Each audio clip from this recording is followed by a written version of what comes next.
Header out of Maumelle. Ready to go today. Tell you what, the temperature is going to feel better than the feels like, because after a cold Sunday and a cold Monday, we're in the 60s, but that wind is going to be a mighty factor today on pop-ups and fly balls. And Ashton Quiller is going to step in to lead things off, and we're underway. And the first pitch, of course, is popped up. And who wants to be the guinea pig? It will be Souza at third. The ball will find you. So Souza not DHing. The first pitch, he has to go track down. That always happens. You haven't played in the field all season long, and then all of a sudden, the first play is a pop-up. Helfrich looked like he wanted a piece of that one, but nice job by Souza to call him off. Razorbacks did not hit outdoors. They were across the street of the indoor. So even when you take some ground balls pregame, you don't get the pop-ups or the fly balls, and then you get tested. Here's Lane Walton. Second baseman has 5 homers already on this young season, and takes a pitch in for a strike. We'll talk more about Walton, but you see Sugar Land, Texas, he graduated high school with my daughter. Well, there you go. George Ranch, and that's the same high school. We'll talk more about this that Kevin Copps went to.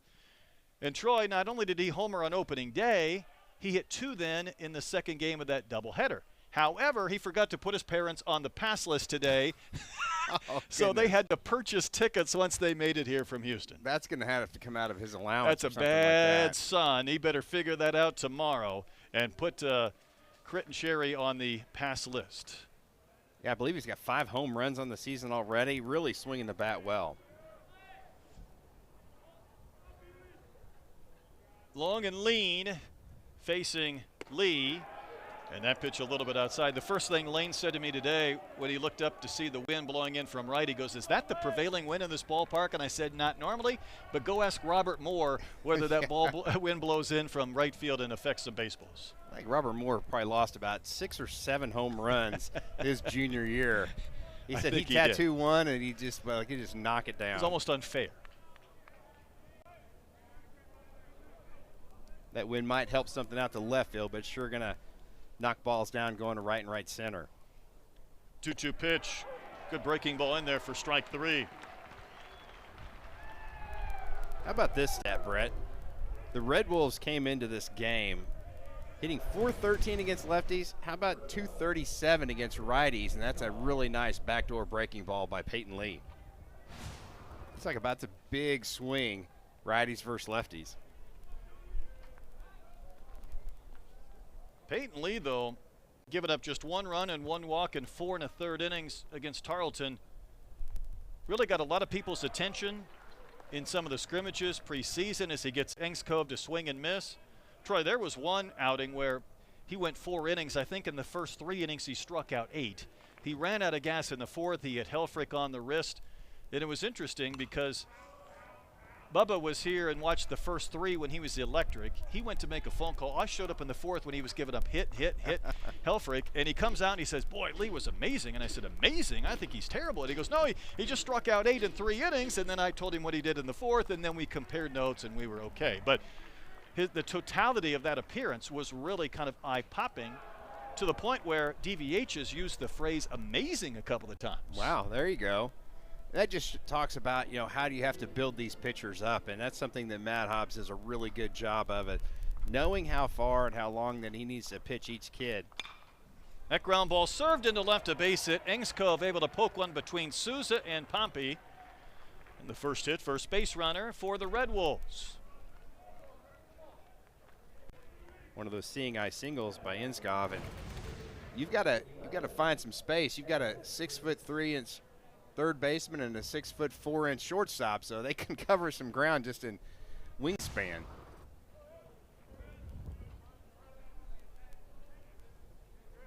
Two gone for the right fielder, Evan Griffiths. He's hit a homer, knocked in 7. Takes a big whack and a miss at a pitch at 92. Had a 2-run double in the first inning on opening day. Red Wolves had a big lead and blew it, but ended up defeating Stony Brook, and they swept that series. Lost a tough game at Ole Miss 7-6 when they were up 6-3. This one fouled back and out of play. They lost the opener against Eastern Illinois, Troy 3-2, and then bounced back with 2 nice wins, and that's why they sit with the 5 W's in 7 games. Yeah, Eastern Illinois is a really solid ball club. Everybody knows about Ole Miss, and And they had them where they were playing down in Oxford, and Ole Miss chipped away and got a run in each of the last 3 innings to get that victory. This Red Wolves team, they're not afraid to run. They're 10 of 11 in stolen bases. Inskov at first base is 3 of 4. Please, next pitch. And missed with that slider a little bit up and a little bit out. Plate umpire is Sean Arthur today. Casey Moser at first. Christopher Griffith at second. The veteran Jeff Head at third. Multiple guys with pro experience on this crew. And a flip to first, and Engskov was leaning. Robinette in a full sprint, flip to Pompey to complete the pickoff and caught stealing. So Arkansas erases that single, and just 3 bat for the Red Wolves, and the Razorbacks coming into bat.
Well, the Red Wolves are going to send Andrew Allen out to the mound, Troy. This is a young man that's had some good appearances at their scrimmages in the fall. Trying to give him a little longer leash today by not coming out of the bullpen but starting.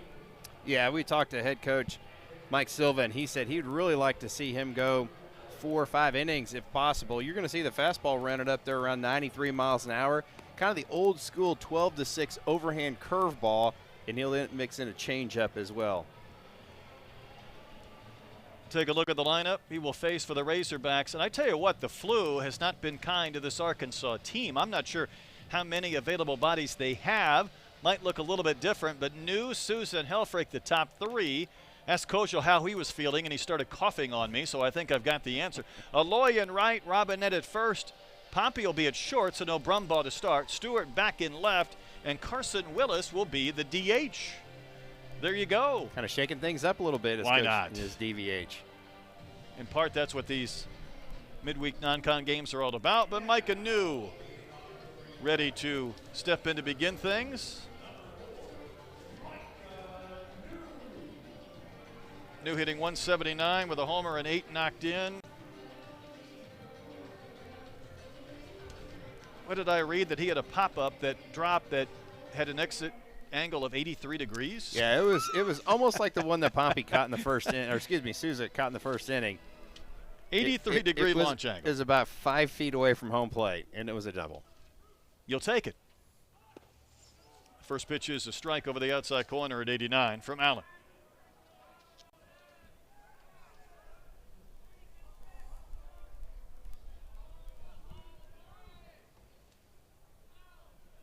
Michael waits on the 0-1, and the breaking ball runs a little bit up and out.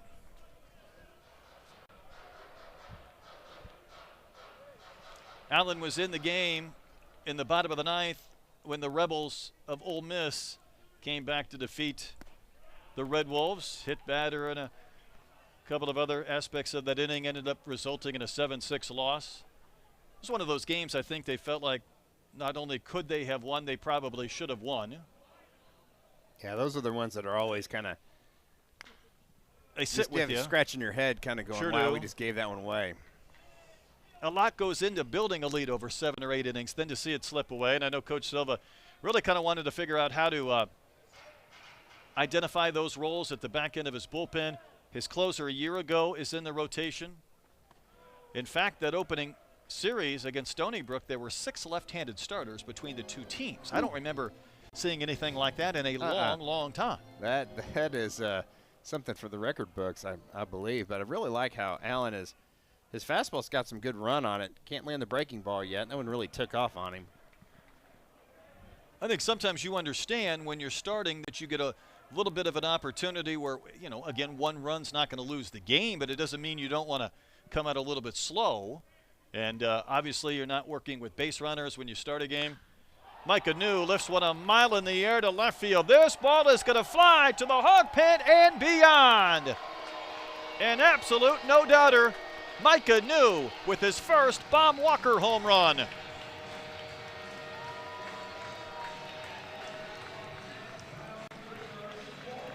Tell you what, Troy, when that ball came off the bat, I'm not sure what the exit angle was, but it was steep, and that ball was going to fly. About 36 degrees off that one. He really hit that one right on the button, cleared the seats out there in the hog pen. And again, Dave Van Horn, Nate Thompson really wanted to get Mike Anu going. That's a good way to get going. Just take one deep. He sure does. Work. 407 feet worth of Mike Anu. First you were thinking bullpen, then seats, and then beyond. For a guy who homered in 6 straight games last year with Marshall. Nolan Souza getting the start at third base. 6 hits, 27 at bats, drops down a bunt, but that's going to hit the chalk and propel to the left and be foul.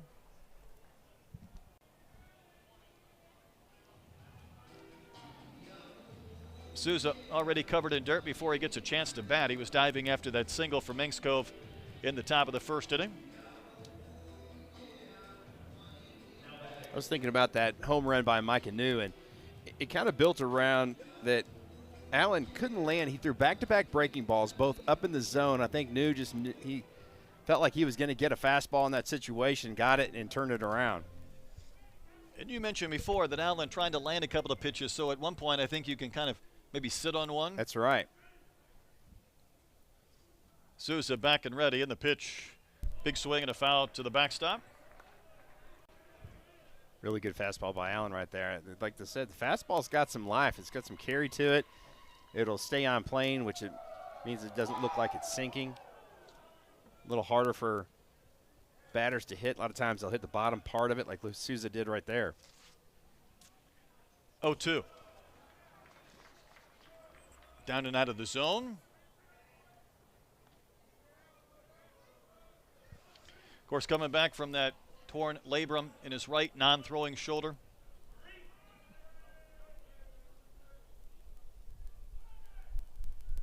He was in a sling for 30 days, and we saw him in Omaha, and he was with the team. I know he was grateful to be with his teammates when you're in the College World Series, but you know your season is long since over, and then you're starting to wonder when you can get back. I think he was cleared to swing the bat the day after fall practice ended. Yeah, it was a long time. No. Next pitch downstairs. Really good take right there on the changeup by Allen with Souza. And again, looks like he just is continuing to get more and more comfortable at the plate. And we talked about on another broadcast that in the early spring they were letting him hit for both teams just to get some more at-bats. It's a big bounce to the first. Nice hop for Campbell. Takes it back to the bag to retire Souza. And there's one out.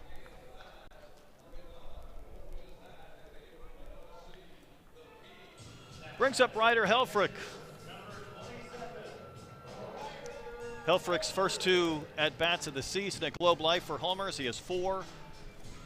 Even back to that game, though, on Saturday, Helfrich had a homer, and the next 2 times he came up, he lined to short and bounced to short, and I think both exit velocities were over 110.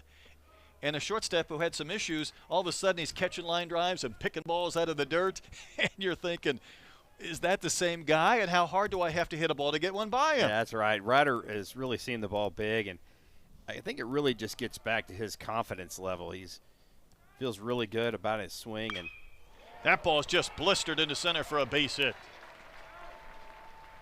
His contact is loud, and it is hard, and that's a 1-out single from Helfrich, his 10th hit of the year.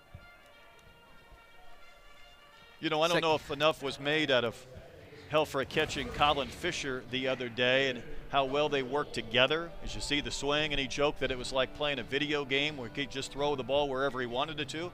Well, those two are roommates, so you talk about good chemistry. That's they probably right. should have it. I think they probably talk about pitching and catching just a little bit, don't you? I would imagine. The thing about the one hitter by Fisher, the ball that was the base hit was right back at him, kind of caught him on the backside. Yes. So he had a chance to make that play. Great jump and great throw right there. I thought that was a dirt ball read, and then Helfrich is out. He was out trying to steal the other day, but he tested Amundsen, and I don't know if that ball got far enough away from the Red Wolves catcher for that to be a good base running decision.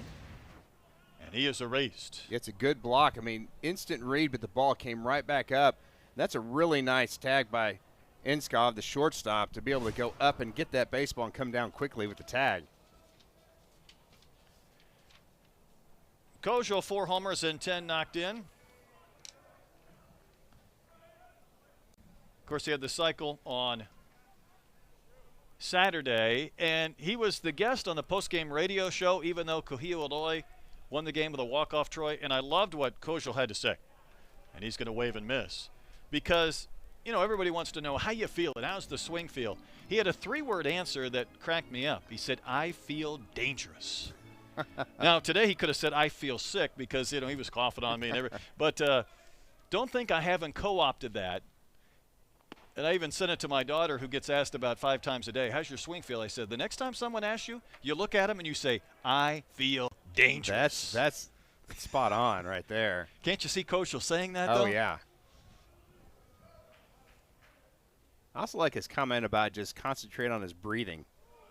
You know, he's talked a lot about that, and I think it makes perfect sense as he takes ball 3. Pitchers will say that, too. You know, take that big, deep breath before a pitch or before an at-bat or before a swing, just as a mechanism to calm yourself down. Yeah, just thinking about the pace of your breathing as well.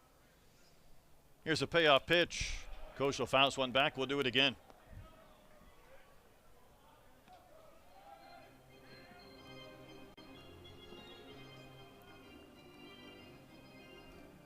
Obviously, 10 hits and 4 home runs and 10 runs batted in, a great way to start a season. Here's another payoff, another one fouled back and out of play. And just really good job by Andrew Allen. Not giving in, not just throwing that 3-2 pitch right over the heart of the plate, but throwing that fastball in the inner third, and you can see Camden Kozel just doing all he can to fight that inside fastball off. Another pitch from Allen to Kozel. That's a wave and a miss. The changeup got him. Ends the inning. The Razorbacks get a run, however, Troy. And Mike Anu plays long ball at Baumwalker. Yeah, Mike Anu really got a hold of that one. Was sitting dead red on the fastball. No doubt, or how about over 400 feet into the hog pen, up over the seats. Hogs are up 1-0.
And as the head coach at Arkansas State, a couple of years at Nichols in which he took his team to NCAA regionals. I know he is really happy to be in Jonesboro, really likes kind of the buzz that his program is building, the investment from his administration. As Griffiths bats here in the second. He was at the plate when Engskov was out between first and second to end the first. Troy said he didn't lose anybody to the portal last year. And obviously there's a lot of schools with money that start coming after your guys, but it speaks to the fact that I think his players enjoy being in this program. And I think that's a testament to what they have started to build. Yeah, definitely, and it's the camaraderie that they built. Also, I think Coach Silva's really got buy-in from his players, and they believe in what this program's doing, and they want to be the ones that build it up. Griffiths on a hard bounce to second. Koschel had that ball come up and almost catch him. He makes the play and throws out Griffiths for out number 1. Meanwhile, of course, over in that Arkansas dugout, a man who likes the Weather Channel and does not like armadillos, Dave Van Horn. Won't be long, he'll be chasing triple digits in wins. I saw DVH on Saturday, Troy. We did the extended pregame show, and appreciate Dave joining us on Friday for opening day. And then on Saturday, I was doing radio, and I went over to do the pregame interview, and he said, "You had a long day. You had gymnastics." And I said, "How do you know that?" "Well, we were watching." And I said, "Oh, newsflash. DVH and Mrs. DVH watch gymnastics." Gymnastics fans. There you go. Aiden Hausworth puts a charge into that ball. The wind starts to carry it. Mike Anu's got a great vertical leap, but not enough. He gave that a go, but Hausworth homers. And the Red Wolves with one swing have tied up this game. Second home run of the year for Hausworth. Had a 411-foot home run against Stony Brook, and Troy, he took advantage of the jet stream and got one out of here in a blink of an eye. Yeah, really great swing. That pitch was up in the zone. Hausworth doesn't miss it. Again, great effort by Mike Anu, but boy, off the bat, you felt like this thing's got a chance, and that wind is kind of carrying out to anything from center field to left center, and New made a run for it, but boy, now we got a knotted up game, and I think this is going to be one of those games today. It's going to be back and forth. Got to find a way to keep the ball in the yard one way or another. Cross jumper played a ton of games at Arkansas State. 3 runs batted in.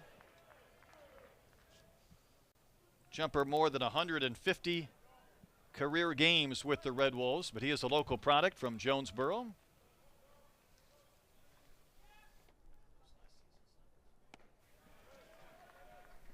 Wave it a miss. Slider there from Peyton Lee.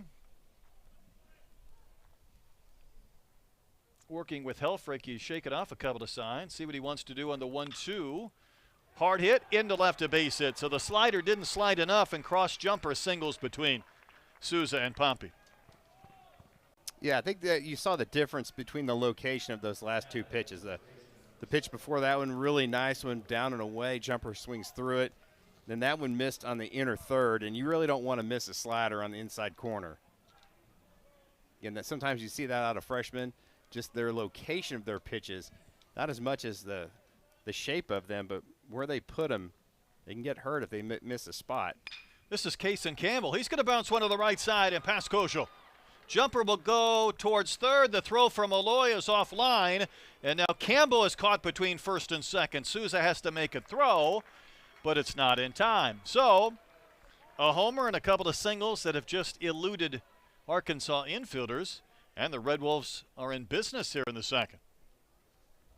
Yeah, some really good at-bats by the Red Wolves. Just a hard-hit ground ball that just got past Koschel. Did all he could for it, and then Aloy tried to make a really strong throw. It kind of was up the third base line, and with the base runner right there, Campbell almost got caught into no man's land. I think Souza, if he would have just come up firing, he would have had him at first. I think had he thrown that a little bit quicker, would have been able to get Campbell, who broke a wrist last fall and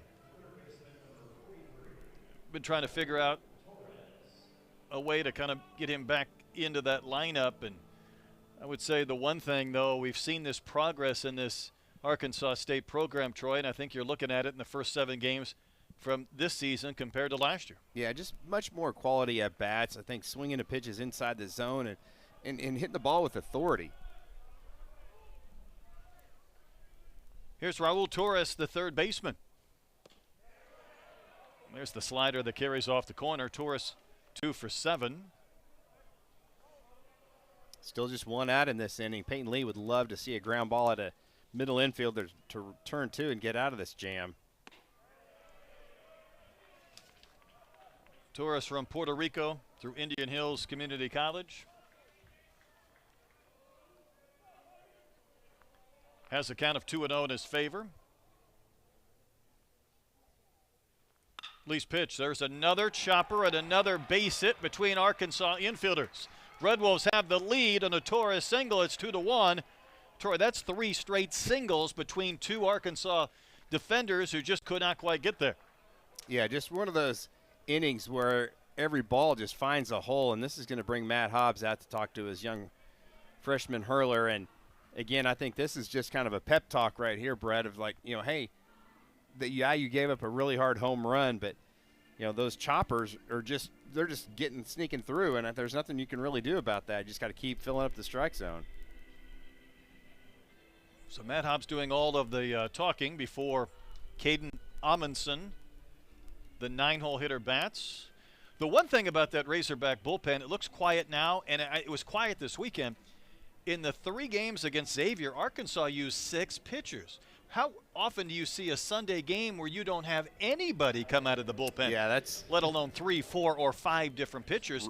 So not only are they rested, there's some guys they need to get in. That's right. Yeah, you know, Colin Fisher just did a great job. He just had a masterful outing, and they wanted to get him close to 90 pitches. I don't even think he got there in 8 innings. Amundsen to bunt, just barely made contact with that one and fouls it off Helfrich. 4-year starting catcher between a couple of seasons at Nichols and now Arkansas State, playing for Coach Silva. Yeah, Coach Silva had several players come from Nichols following him up to Jonesboro. Red Wolves have a 2-1 lead. That's painted on the corner, a fastball to send the count to 0-2.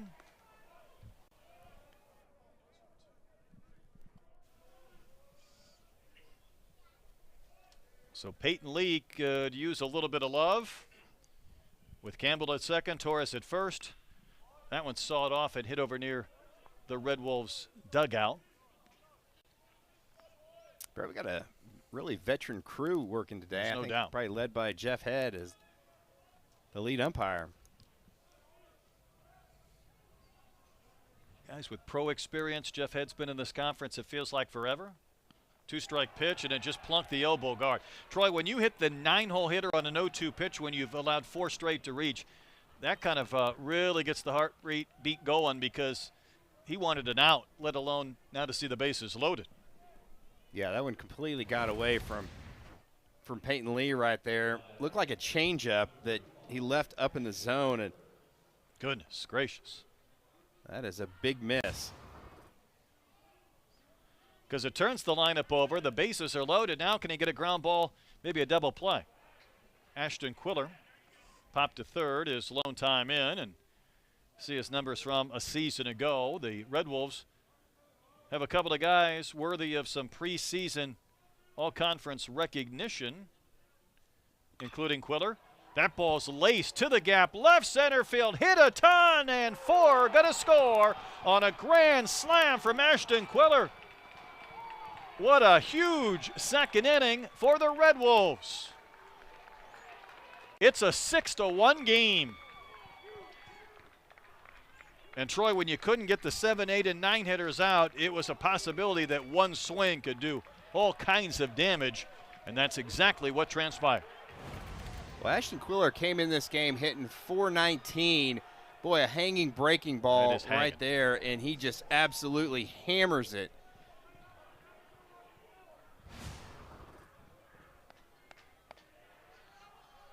And here's Lane Walton, who struck out looking his only time in, and he took such a big swing he almost fell over. This inning started with a ground out.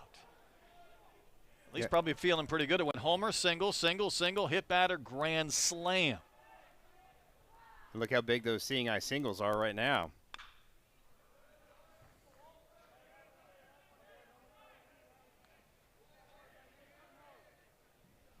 You talk about some buzz in the Red Wolves dugout. It is. There's life. There's some chirping going on down there, and I'll tell you what, they deserve it. 6th all-time meeting between these programs. Walton pokes one out to right field. Laloy will get there to make the catch for the second out. Arkansas has won all 5, but not a big number of games in this all-time series. All of them have been here.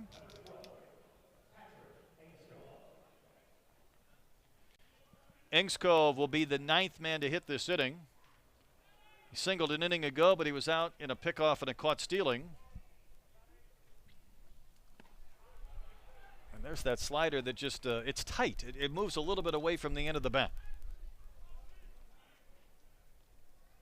Yeah, I think you got to start that one if you're Peyton Lee down the middle and just let it drift off the plate. Did it again. Yep. Engskov, you can see him nodding, saying, yep, saw it the whole way. Probably shouldn't have chased it.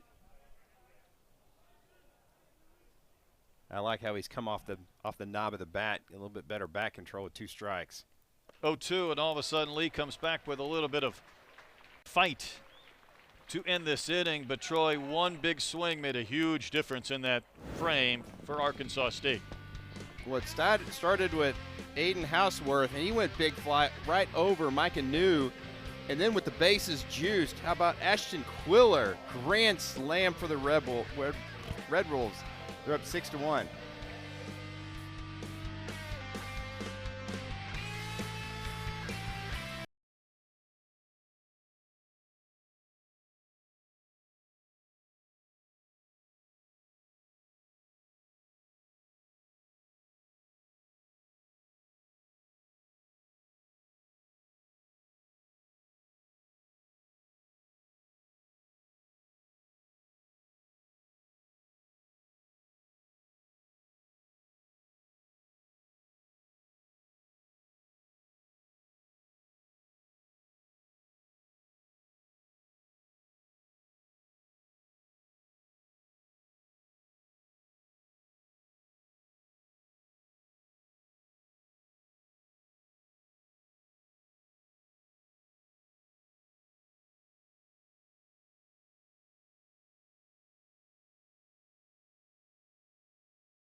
Well, it's a 6-1 Arkansas State lead as the Razorbacks come to bat in the bottom of the second, and I would say Arkansas has some work to do.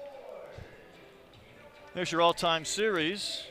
First meeting was post-World War II, but they've started to resume and play here in recent years.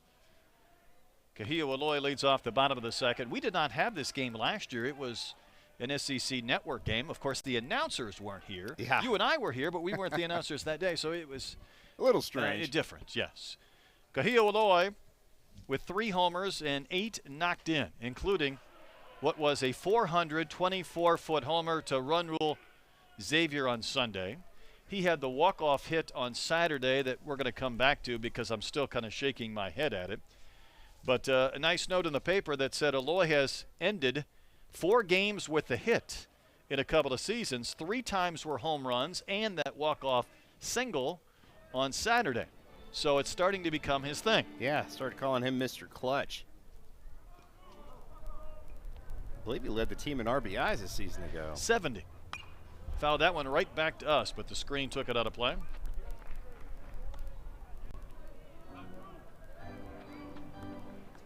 Andrew Allen all of a sudden working with the lead after a 6-run top of the second inning. That'll make you relax a little bit, won't it? Does not hurt.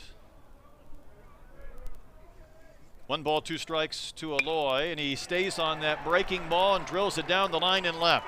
Jumper was playing deep. He will fire it back in to keep Kahio to a long single, and my goodness, did that bat stay in the zone a long time from Kahio Aloy.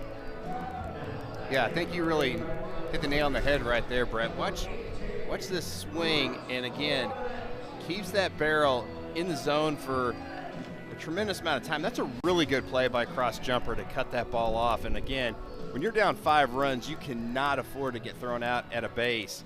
So you just camp on first base like Kealoha just did. Reese Robinette has 9 hits on the year and 5 runs batted in. And takes one a little bit inside at 89 mph. See, the one thing I saw out of Robinette a season ago, Brett, was just his patience at the plate. You know, he is not afraid to take a walk and work counts deep.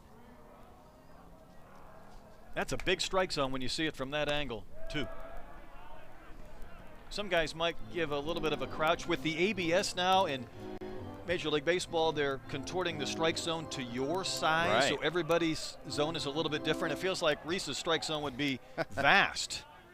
Looks like an Aaron Judge strike zone. A little bit. Standing up. Even Judge has some bend to him. Reese is upright as they come, and yet it's 3-0 from Andrew Allen. Well, if you're Robinette, you better got to get one on a tee right here. I'd be shocked down 5 that he doesn't take this pitch. Hawks could use some base runners, and that's a strike to Robinette.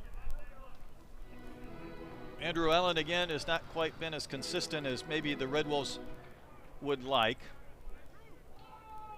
But he's got good enough stuff. He's just outstanding in some of the intra-squads and one of their better pitchers in the fall. Be curious to see if he might be able to go 3 or 4 innings. And sometimes that is based on success. If he could get a little bit of rhythm, who knows? Could give this team a lift, because with 2 games instead of 1, you don't want to use everybody up in a game, but now they have to feel like this is a chance to win a game as ball 4 is issued to Robinette. Well, I think that the coaching staff of Arkansas State might give him a little longer leash. Now with this 5-run lead, I know they just don't want it to dwindle away, but you know, maybe if he gives up a run here, run there, they'd really like him to go 4 or 5 innings, I would think so. Up to 70, 80 pitches.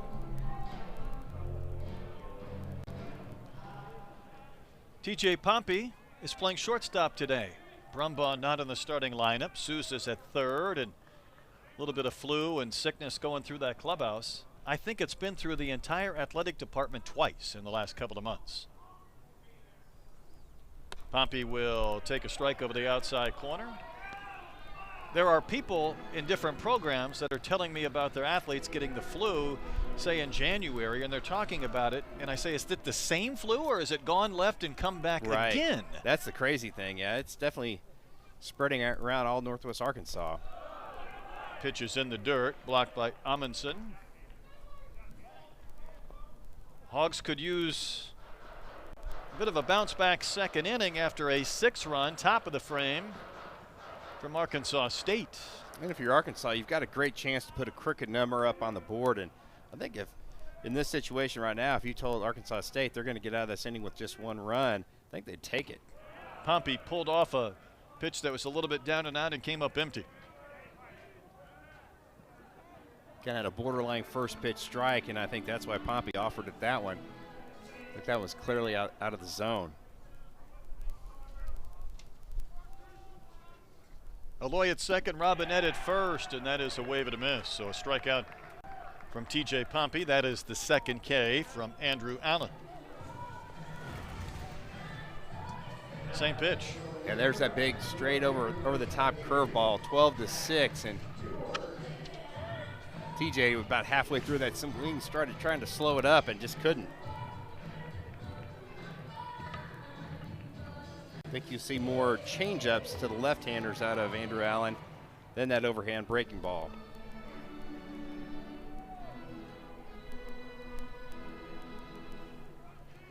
Zach Stewart got the start on Sunday and homered on the 10th pitch of an at-bat, including after a pop-up was not caught in foul territory that probably should have been caught, and then he made the Musketeers pay. 399 feet from Stewart. Of course, I got to call his home run when he was playing for Missouri State here, but missed Sunday's game as he homered as a Razorback. Yeah, he hit several home runs here in Baum Walker as a Missouri State Bulldog. It's a high pop-up, and the wind will work that out of play. Ruiz came out of the game on Saturday. We found out afterwards a little bit of calf discomfort, and he was Arkansas's leadoff hitter and a good defender, and yet Stewart made a nice catch and laughed and homered. And sometimes when you build up depth in a program, you can have one of your starters not be able to play, and the guy that replaces him has a big day. Smokes a pitch wide of Hudson Polk in the coach's box and down the line and right.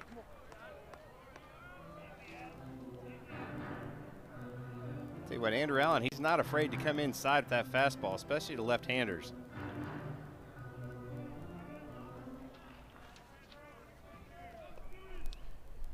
Single, walk, and a strikeout in this inning. Wave and a miss at a high fastball. How about Andrew Allen? When it looked like Arkansas might be building a big inning, he's gone strikeout, strikeout. And this was the issue, say, in the first 5 games when Arkansas's numbers with runners on base, runners in scoring position, Troy, were not just bad, they were dreadful. And that's what the Hogs hoped they had come out of on Saturday and Sunday. Yeah, it's that fastball up in the zone that Zach Stewart swung through right there, but that's the pitch that's been giving the Hogs fits. And this is Carson Willis, who's getting the start as the DH. He does not have an at-bat this year. Been watching Willis in batting practice, and he's really hit the ball hard. I think that's what Dave Van Horn gave him the nod today. Hot Springs, Arkansas native.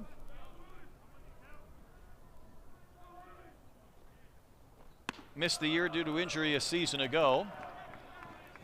So not only are we talking about his first at-bat of the season, we're talking about his first career at-bat.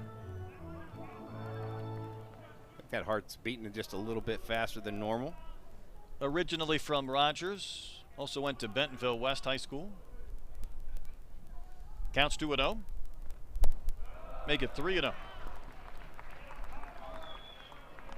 Nate Thompson pulled him aside around the batting cage inside today, and I think it was the old breathe, relax, don't feel the weight of the world, go do your thing, if I had to guess and paraphrase. Easier said than done, though, right? I guess 4 wide ones doesn't hurt to get your feet wet. He doesn't have it at bat, but he's on base, and the Hogs have him loaded. The Beer Hats are going to come out, and could we have a grand slam in both the top and bottom of this inning? That would be really crazy. I think this is a whole team infield meeting right here for the Red Wolves. There's the Beer Hats. Got him on the young one, too. I don't know what you do with those in the offseason, Troy. Do you pull it out like once a month just to wear it in November and December and January, or do you have to leave it packed away through the cold winter months and then go find it come February? Oh, I'm sure there's a illustrious place in the house for the Beer Hat. Yeah, not a bad idea. Maybe send it off to the cleaners. Yeah, you got to clean it. You've been sweating in that thing in June. Well, Mike Anu is going to bat. Tried to talk a grand slam into existence. Well, in the bottom of the first inning, how about this one? Up, out, and long gone, 400-plus feet. Second home run, first at Baum Walker for Mike Anu. You look, that really wasn't that bad of a pitch. That was a fastball in the inner third. Mike Anu just pulled his hands inside the baseball and found the barrel. And big, strong kid, super athletic. You talked about that vertical. Hit 8 home runs in the Cape this year. That pitch misses badly from Andrew Allen. Mike Anu would not chase. I think if you're Mike Anu, you just can't be over antsy. You've got to try to sit on one pitch right here and really, cut that plate in half. And if you're going to look for a pitch middle in, and also maybe go from the belt to the knees. Bases full of Razorbacks. That's 6 in a row that have missed. D1 baseball, when they evaluate Mike Anu, and again they saw him in the Cape, he has a 70 speed grade, which is incredible. Home to first, 4.1 seconds. Just 4 Major League Baseball players able to accomplish that. A 60 power grade, however. 15 homers a year ago at Marshall. And right now he's a spectator because that's 7 straight that have missed from Allen. You're for sure going to have Mike Anu take this one and possibly even 2.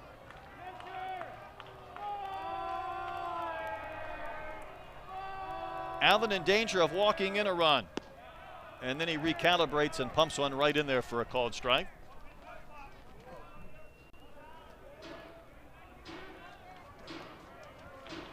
He might just come unglued if he gets a pitch in the zone to swing it. Here's the 3-1. Wow, Troy, he didn't pull the trigger on a 3-1 fastball at 89 miles an hour. Yeah, it looked like that was kind of an outer third. I think he was trying to see if he could get something in he could pull. Pretty good pitch right there by Andrew Allen. Wheels will be in motion now. Bases loaded, 2 outs, payoff pitch.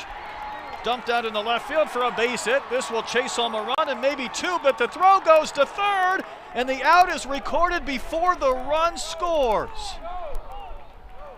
So Aloy scored, but Troy Robinette does not score because Carson Willis was out at third base first.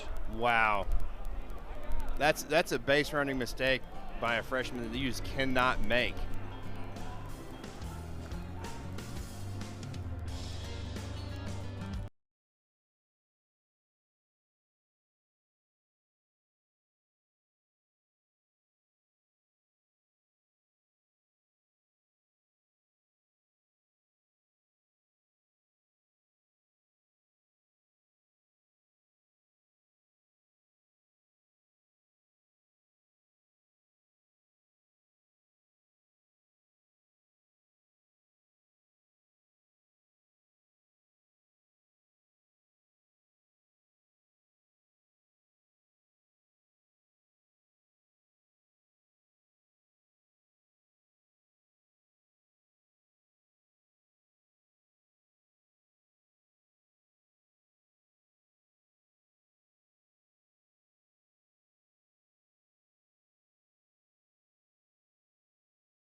Welcome back. This was the base hit from Mike Anu. You see this about once a year, Troy. This is going to be a run-scoring single, but Robinette around third, he might be going about 100%, but he's not going to get to the plate because the throw comes into third base, and Carson Willis, you cannot make that mistake at third base. Yeah, that play's right in front of you, and again, that ball was hit pretty well right to the left fielder, and good throw by Cross Jumper. And again, when Carson Willis comes off the field, the first person he meets is Dave Van Horn, and they had a long conversation. We'll just put it that way. Because it's 6-2, and Arkansas has the heart of the lineup up, ready to maybe do some damage. Instead, the inning is over, and now Tate McGuire comes on to pitch. Tate McGuire has appeared in one game, and he retired all 15 batters he faced. He gets Evan Griffiths and delivers strike one. 40 of his 60 pitches were strikes at Globe Life. And Troy, when you have 5 perfect innings in your season debut, that's one heck of a way to start your season. Yeah, he was really on. I mean, just filling up the strike zone, throwing anything he wanted. Again, Ryder Helfrich talks about Colin Fisher on a video game. I think it was almost like a video game with Tate McGuire up there. A little bit. And I want to come back to Fisher as well because both of these guys just extremely good to start their seasons. Fisher has pitched twice. This is the second now for McGuire. And that is a high pop-up, and the wind will start to work this one away from Cooljoel, and he'll hang with it and makes the catch. And this is Carson Willis coming off the field, and guess who greets you? That's a conversation saying, hey, son, don't you know that we've got a runner about to score, and you just ran right into an out? Again, if he stays at second, it's a 2-run single. As is, it's a 1-run single. And then, of course, the big part is the inning is over. Right. And this is Hausworth, who homered in the second. So McGuire is 16 for 16 retiring hitters. Colin Fisher, I think we mentioned he retired the last 20 that he faced the other day. And think about this, Troy, as Hausworth takes a strike. Sunday, this is according to, I think it was Corey Stewart on Twitter, the third time in the DVH era that Arkansas allowed 1 or fewer base runners. Now we're talking well over 1,400 games, and 3 times Arkansas allowed 1 base runner. But 2 of those have occurred in the last 9 games with Gage Wood's no-hitter at the end of last season. Right. That's out to right. Cahillo will slip and fall, but he makes the catch anyhow. He added a degree of difficulty with the slip, and somehow he still caught that ball off the bat of Hausworth. When you think you've seen it all, you realize you have not. When you can make a catch in right field. It goes the wrong way to start with, and that's what causes the slip. But again, the concentration, that is a ball finding you. Hausworth might still be running if Cahillo stuck on the grass after that slip. But there's 2 outs, and this is cross jumper. So think about that, though. 2 times of the 3 it's ever occurred in the DVH era as far as allowing 1 base runner in a game, we've seen going back to Gage's no-hitter and Colin Fisher's 1-hitter. That ball's tagged from cross jumper, making a bid for a long ball. That one will find the hog pin. And the Red Wolves have hit 3 today. And the veteran cross jumper with his first of the season, that ball's going to come back on the field. And it's 7-2 Arkansas State. Well, Brett, before the game, we were talking to Coach Silva, and I think his term was, we want some guys to be able to challenge the fence. I believe that they've done that today. Yep, they found the fence and beyond, so that is 3 home runs. They didn't have that thump, and every once in a while, just to get some separation or to get some runs on the board, you need to be able to hit one to the fence or beyond. And that's a base hit from Kaysen Campbell to the right of second base, so he has a couple of seeing eye singles. It's 7-2 Arkansas State, and tell you what, these Red Wolves have come out swinging while the Hogs look like they're sleeping. Yeah, very aggressive at the plate, really jumping on those first pitches. And again, let's see what Ryder Helfrich starts dialing up, maybe a few more off-speed pitches early on in counts. So for the first time, McGuire dealing with a couple of base runners. And here's Torres, who takes strike 1, but certainly a tip of the hat to Fisher, what he did this weekend. The big tuna. I thought that was Jim Halpert. He was the big tuna until he became the big haircut when Andy nicknamed him, but it's also Colin Fisher. So meanwhile, I think the one thing we're going to get for the remainder of this week, whether it's today or tomorrow or this weekend, is we're going to see a lot of guys who haven't pitched much out of this Arkansas bullpen. Yeah, I think you really will. And there's several that Matt Hobbs has talked about. I said, we got to get some of these guys some innings. Right now, you're also trying to get outs, though. You want to stay around in this game to see if your offense can ignite late. I think it was Lorenzini that was throwing when Fisher was still rolling pretty well. I think 2 times he's been up ready to come into games, and then the game has ended. And that one is fouled away by Torres. So we've seen some really scrappy at-bats out of these Red Wolves. If they've been down in the count, they're really spoiling those pitchers' pitches, like that last swing by Torres right there.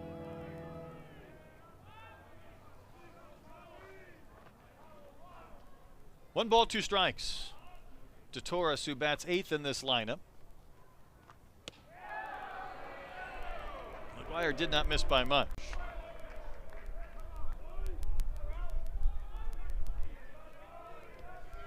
Shug Ban spent a couple of years at Indian Hills Community College, more than 100 games. Already has a base hit today, and he fouls that one back and out of play. 7-2 Arkansas State.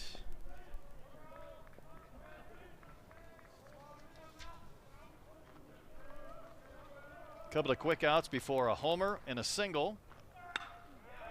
Another one fouled away, so right now the Red Wolves have spoiled a few pitches to get into some deeper counts or at bats.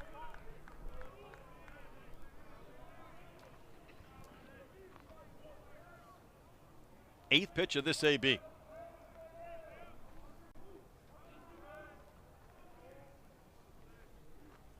Wave and a miss. Snapped one off, gets the K, and ends the inning. Red Wolves get a run back, though, on the solo homer from cross jumper. Razorbacks need to find some offense, down by 5.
Yeah, it was a funny story. I came back after Ole Miss. Wasn't a good weekend, and I was like, I need to change something. I was watching a wheels video on YouTube and saw my buddy from Tennessee. He did something that took a fastball, it's like 97 on that black, went double on the backside and hung him a slider the next at bat and hit home run. And I was like, I want to do that. I didn't feel like I was able to do that, and I looked at his swing and he cut himself off, and that's like, okay, I'm gonna try that. Cut myself off in my stance, and I mean, it worked since then. It felt comfortable.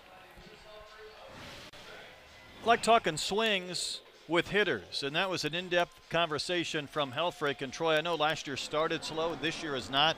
We saw a different gear from Ryder at the end of last season. I think we're seeing a different gear this year with those changes he talked about. Yeah, I think he was meaning in his term like cut it off. I think he was talking about closing up his stance. You know, kind of that front foot's going to be a little closer to the plate than the back foot.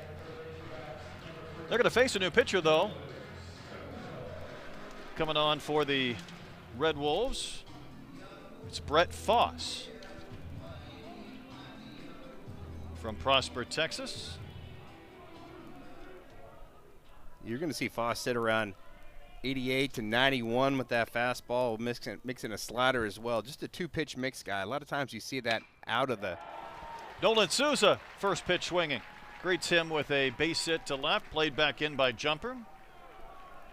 I was just going to say, out of relievers, a lot of times you'll see just a couple pitches. I like that aggressiveness right there by Nolan Souza. Well, that makes the base running mistake of last inning maybe loom a little bit larger. Arkansas really only does. got one instead of two, and who knows, maybe 3 or 4. You don't have very many opportunities to put up a big crooked number, and you might not see Carson Willis back in the game after that base running mistake. Flip to first, and Souza, I don't want to see Nolan run at all unless he has to, unless that shoulder's perfectly fine. Just maybe I'm got that parental instinct after that season-ending injury at Georgia last year. Just don't get hurt. Helfrich started his swing and laid off on a pitch that missed in from Foss, the young man that was at South Arkansas Community College for a couple of years, and 23 and 24 for the Stars. Helfrich blistered a single into center back in the first. Takes one to the outside corner at 89 for a called strike. Ryder turned 21 last Tuesday.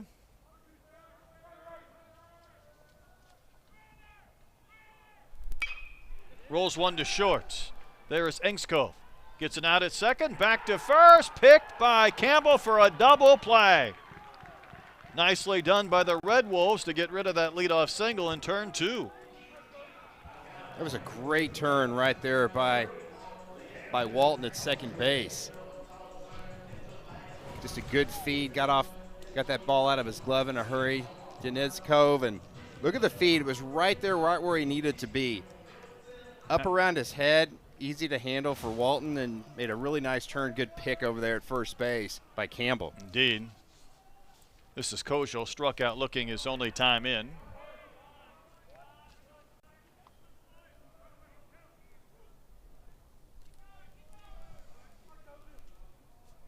Arkansas got a run in the first, a run in the second. Haven't been able to keep pace after the Red Wolves got 6 in their second inning, including a grand slam from Ashton Quiller.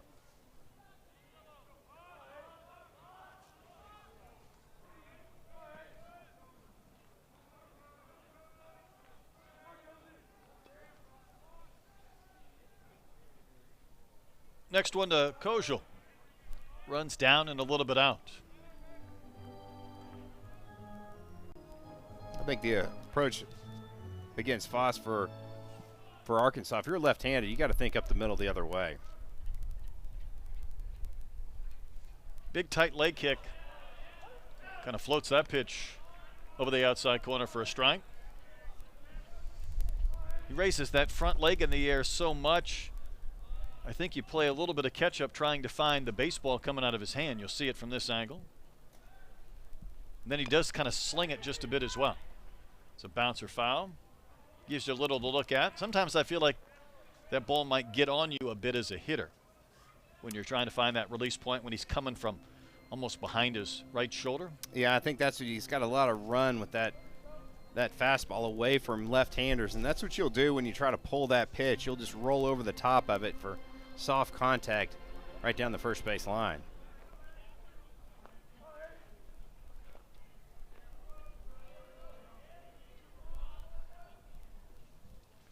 The 2-2.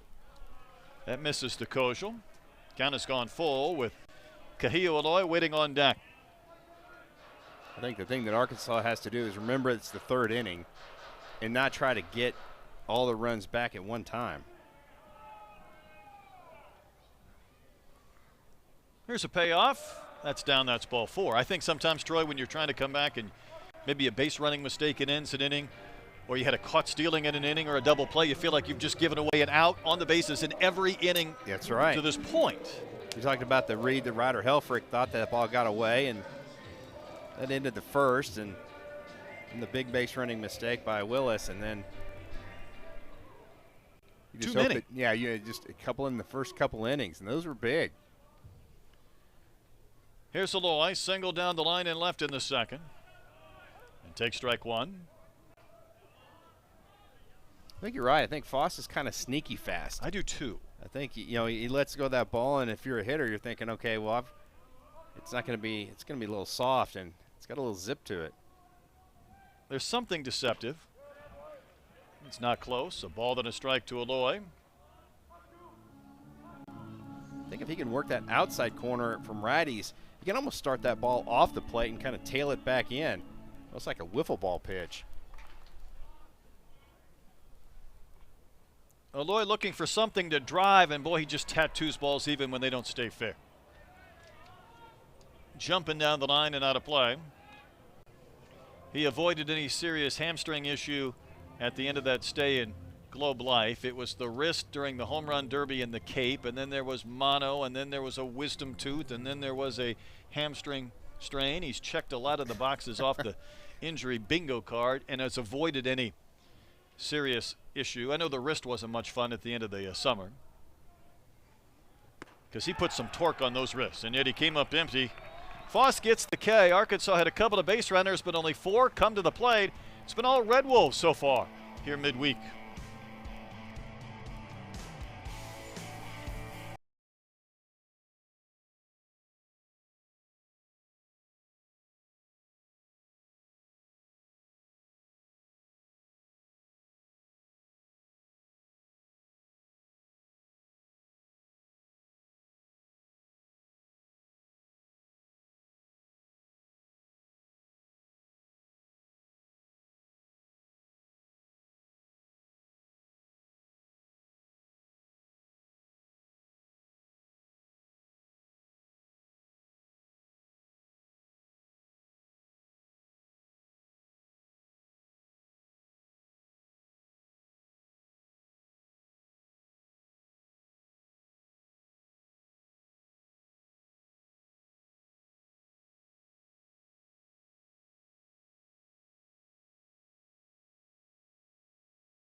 Was Aiden Houseworth in the second inning, and after a couple of seeing-eye choppers with the bases loading, Ashton Quiller goes deep for the grand slam. And then in the third inning, how about Cross Jumper getting his first home run of the season, a bullet out into the hog pen. Ball's flying today, and the Red Wolves are doing some damage. With the 3 home runs they've hit today, they have 14 in what is their 8th game. So you talk about challenging the fences. That's getting it done. Yes. And Arkansas has had some issues on the bases, and they have 2 runs on 4 hits, including a home run from Micah New. But there's some work to be done. This Arkansas team all-time 28-5 against in-state opponents, 6-0 against Arkansas State. That's in jeopardy. We've seen Little Rock win a couple of games, and UCA and the Wayback Machine has won a handful against Arkansas, but Arkansas State trying to get one. And worth repeating that they led Ole Miss late in that game in Oxford last Tuesday 6-3 and lost 7-6. They felt like they should have won that one. As Amundsen bats, he was hit by a pitch to load the bases from Lee in the second that to me felt like it kind of kick-started the inning because the grand slam followed. Dribbler to third. Sousa's there. Kind of a sidearm flip to first to retire Arkansas State's catcher, and there's one out. I think if you're Arkansas, you just have to start putting up zeros for Arkansas State, and they need Tate McGuire just to quiet these bats down. Brings up Ashton Quiller, and all he's done is hit ever since he stepped foot on the campus in Jonesboro. Well, he goes into a deep crouch. Tell me that doesn't look like Ricky Henderson the way he holds the bat. It wasn't horizontal with the ground, but at some point, tell me that doesn't have a little Ricky vibe to it. I love that. He's got some juice, too. Ricky did, too. He'd tell you about it. He had a lot of games he lit off with a home run, didn't he? Plenty. Yeah, Ricky wasn't shy with confidence, was he? No. That one's fouled back and out of play. Shouldn't. He was a Hall of Famer. But you're talking about a couple of guys that were preseason all Sun Belt picks. And listen, a lot of people think the Sun Belt's kind of a mini SEC. You got Coastal up at the top and Southern Miss. Southern Miss. You're talking about regional teams, and I do love that stance. But Quiller and Engskov are guys that are preseason all first-team picks. As McGuire gets the K. Retired 3 in a row. Brings up Lane Walton, who's lined to right, struck out looking. Really good breaking ball right there. The bottom just really fell out of that by McGuire. And you got to love that as a pitcher when you've got somebody like Ryder Helfrich back there as a backstop, because you know the ball's not going to get by him. You can throw that ball in the dirt. Lane will take one up and out. McGuire had a couple of good outings in the spring, and Dave Van Horn said, I think the coaches have done a tremendous job with him. He really wanted to get better.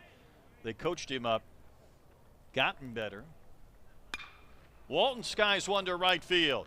Aloy back looking up, and that is gone. Another home run for the Red Wolves. Lane Walton has number 6, and it's all Arkansas State.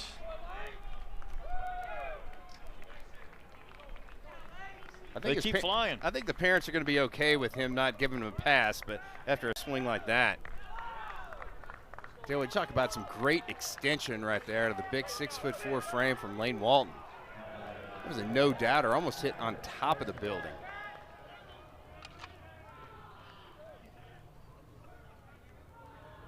This has been a bit of a stinker for the Razorbacks, and it's been a lot of fun for the Red Wolves. As Engskov steps in. Singled and struck out.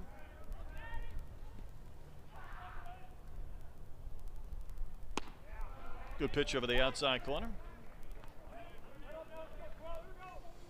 You might see McGuire just triple up on that breaking ball right there.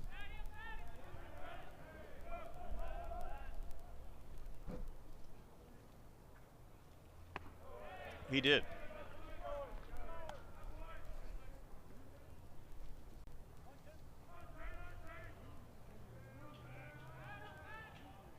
Second inning of work for McGuire. It's fouled back and out of play. Now, does he dare go 5 in a row? Or does he change his eye slot and throw a fastball up out of the zone? I think at some point you just want this inning to end. Yeah. And, you know, you get a little bit greedy and you want to finish him off rather than maybe set him up for the next pitch. There he did. He changed the eye slot, but he wasn't competitive with that one. Almost looked like McGuire almost fell off the mound on that pitch.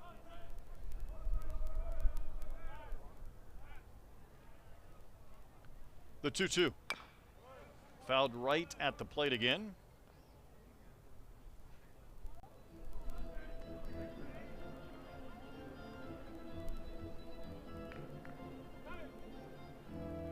Might be a few people tuning in that are saying, what's the score? It's 8-2. Oh, good.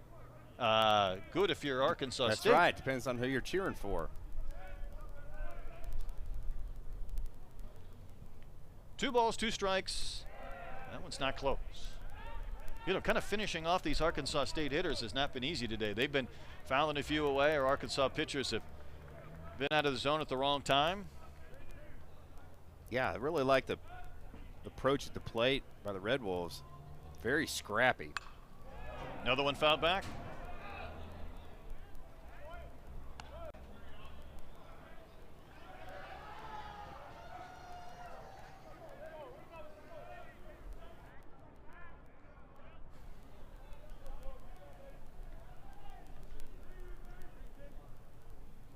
We talk about choking up. Look how high on the bat and off the knob is Inskov.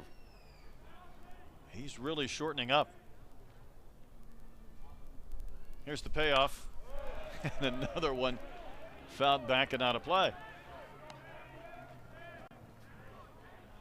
10th pitch of this AB upcoming.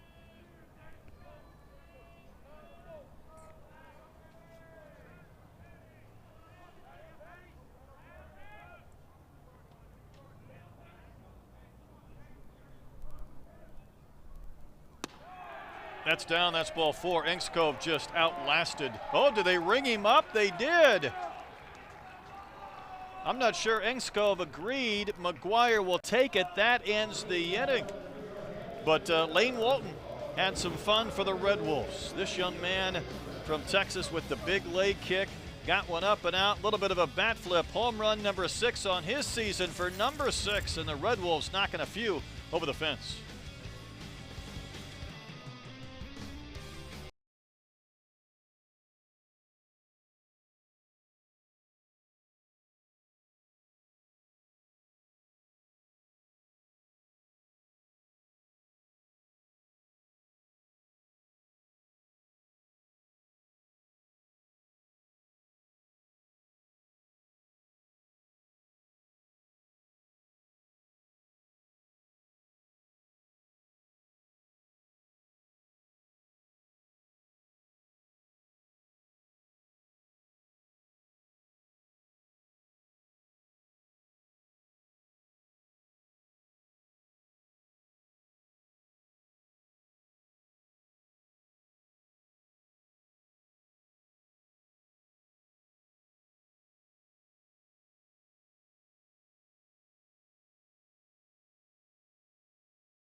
To the inning, I said ball 4, Troy, and Sean Arthur disagreed. I think I was right. I think you were too. I mean, that's the 10th pitch of an at bat. You hate to get rung up if you're the hitter. Reese Robinette on 1 pitch will fly out to center to begin the bottom of the 4th inning against Foss. So Arkansas needs a big inning at some point, and this has been a game where you have to give a lot of credit to Arkansas State for what they've done to jump out to an 8-2 lead. Well, I think that you only have 1 walk. I know we're just in the bottom of the 4th, but only 1 walk by Red Wolves pitchers, and I think that's the key. No free base runners, only 1 in this ballgame for the Hogs. 3 infielders on the left side of the diamond as TJ Pompey takes a strike. He went down swinging to strike out in the 2nd.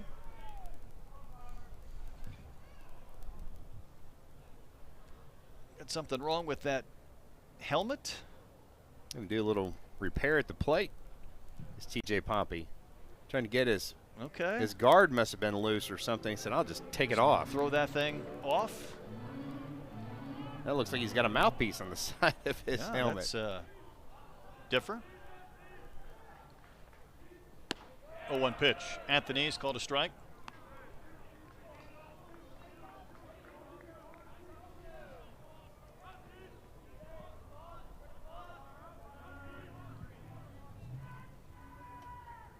Two-strike pitch.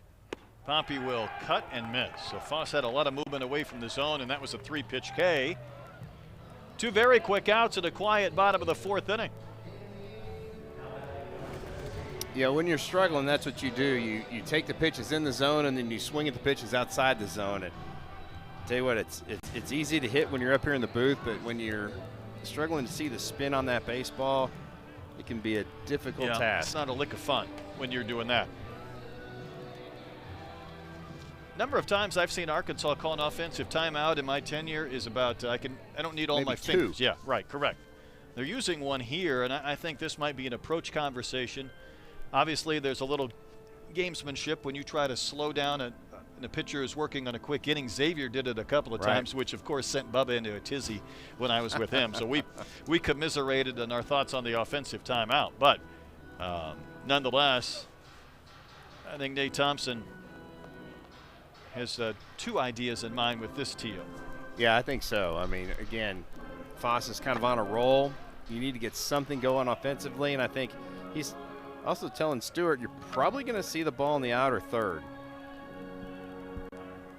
So if you try to pull it, you're going to ground out to second. There's the numbers for Stewart last year at Missouri State. There's that first fastball that tailed well off the plate, but I think he's going to see a steady diet of maybe breaking balls, trying to backdoor, and fastballs away. 45 career home runs, though, for Zach Stewart. What is interesting when you look into the SEC weekly packet, they'll talk about the leaders in categories like home runs and games. Well, Stewart's up there because he's in the SEC, but his numbers all came at Missouri State, short of a couple of games. There's 44 home runs in Springfield, 7th best in Missouri State program history. Get some big thumpers like Ryan Howard, who played at Missouri State. Stewart had a 21-homer campaign as a sophomore. That one is drilled high and deep to right. This thing may clear the building and head to Foghorns. Oh my goodness. That went a country mile from Zach Stewart, 414 feet. 110 off the bat. Elevate, celebrate, and that thing just disappeared. That's a couple of starts and a couple of home runs for Stewart. Well, Stewart didn't get any help from the wind. I think he could have hit it through a hurricane on that one. That ball was absolutely destroyed by Zach Stewart. Look at this connection. Watch him keep this head down on contact. Boy, looked like he was hitting a 3-wood right there. Did you ever see that one come down? Yeah, it was. I think it was in the back side of the building. That building's pretty deep. It is deep. But when you get past that ledge, it's hard to see it unless you get a big bounce of some sort. As Carson Willis bats for the second time, he walked in the second inning on 4 pitches.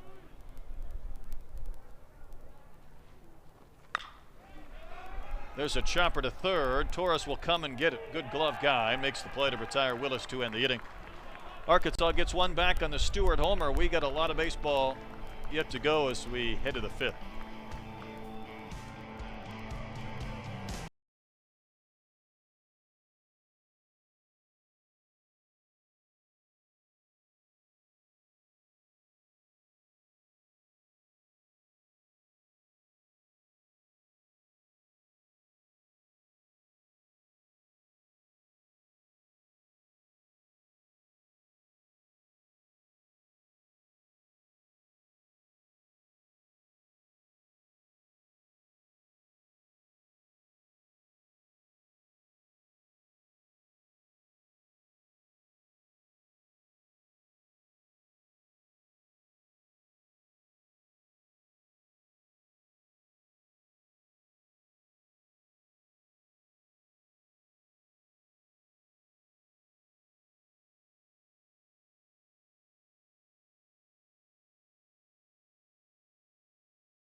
Quite a week for the Razorbacks. It started with Darius Acuff, 49 points, an Arkansas freshman record in the double overtime game at Alabama.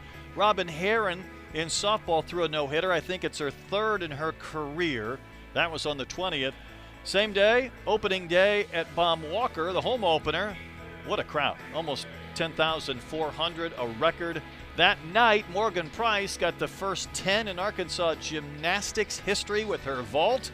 That was quite a moment for the gym backs. Track and field, they're always setting records. How about an 800-meter and distance medley relay record? One for the women as well. And then Camden Koschel had the cycle Saturday afternoon, and Kahia Willoy had the walk-off hit, and we almost had an immaculate inning in that game, too. Yeah, it was pretty crazy, and what a great job by Camden Koschel. He started out with the hard things first, get the home run, then the triple out of the way, and then the single and double just came easily. So Arkansas's got a new arm on the mound. This is Ethan McIlvain. He's a transfer from Vanderbilt. Again, you see a big-bodied 6'4", 250, and he threw really well down at Globe Life Field. I think it was against Tarleton.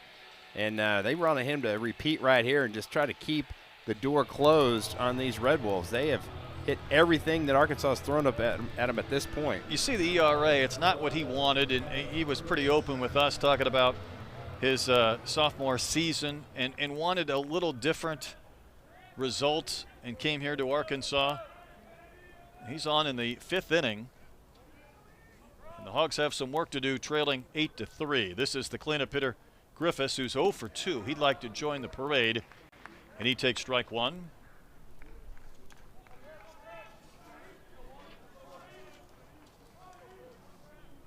Parker Coyle called McIlvain a fire breather, and I'm assuming that was with an endearing thought process. In his freshman year, he had more than 50 innings at Vanderbilt, had a little better earned run average. But entering last season, Perfect Game had him as like the number 24 sophomore in the country. And again, things didn't quite work out, but I know Arkansas has high hopes that he can kind of emulate what his brother did at Vandy and propel himself on to the professional ranks. A really nice cutter right there, and he kind of has that old school mustache, like some of the old Milwaukee Brewers back in the day, like Pete Vukovich and little Goose Gossage, and we're going to do a side-by-side at some point, but there's some Goose in there, and this is a big man. Kind of closes off that stance before his pitch. That's down and in. He did say there was a moment in the fall when they were playing outside competition where the moment got a little big for him, got too amped up. He really wanted to prove himself, and in his exit meeting with DVH, the head hog said, you don't have to do that. Just come in here and throw. You don't have to throw the ball through a brick wall. You don't have to prove yourself in one outing. I think it gave McIlvain some freedom and maybe kind of a pick-me-up of sorts to say, listen, I can just go out there and do my thing. Right. I think when you're trying to battle for time on the mound, sometimes you do those things. You try to kind of pack in 3 appearances into one, and then it goes against you. That one fouled off the foot of Griffiths as it rolls towards third. Count holds at 2-2.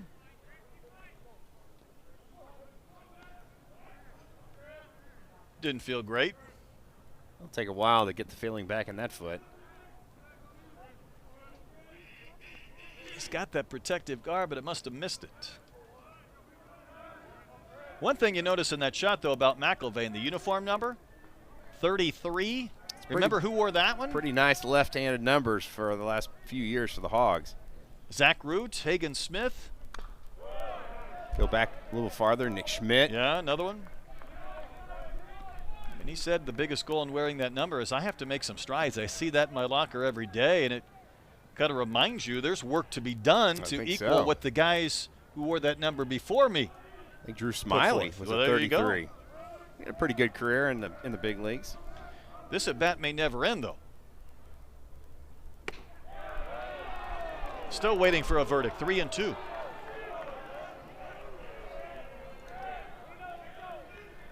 It's a great take by Griffiths right there, just off the plate.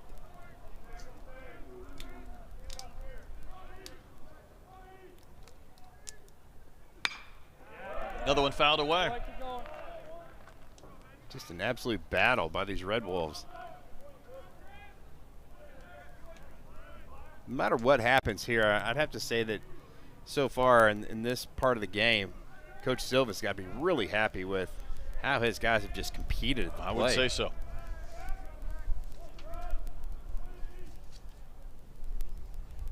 Payoff pitch from McIlvain. Wave at a miss. Big number 33 won the battle, but he invested 10 pitches in the cause. 95 in that last fastball. You can see it's got some late life to it. That was just power on power right there. He had the 4-hole hitter against the big lefty, and McIlvain won that battle. Aiden Hausworth has had an interesting couple of at-bats. He homered in the second, hit a liner to right that looked like it was going to be an easy out. Then Cahillo fell, looked like it might be many more, and Lloyd made the catch while lying face down on the grass. Talked about all the injuries Aloy's had. Good thing he didn't hurt himself on that play. It is a good thing.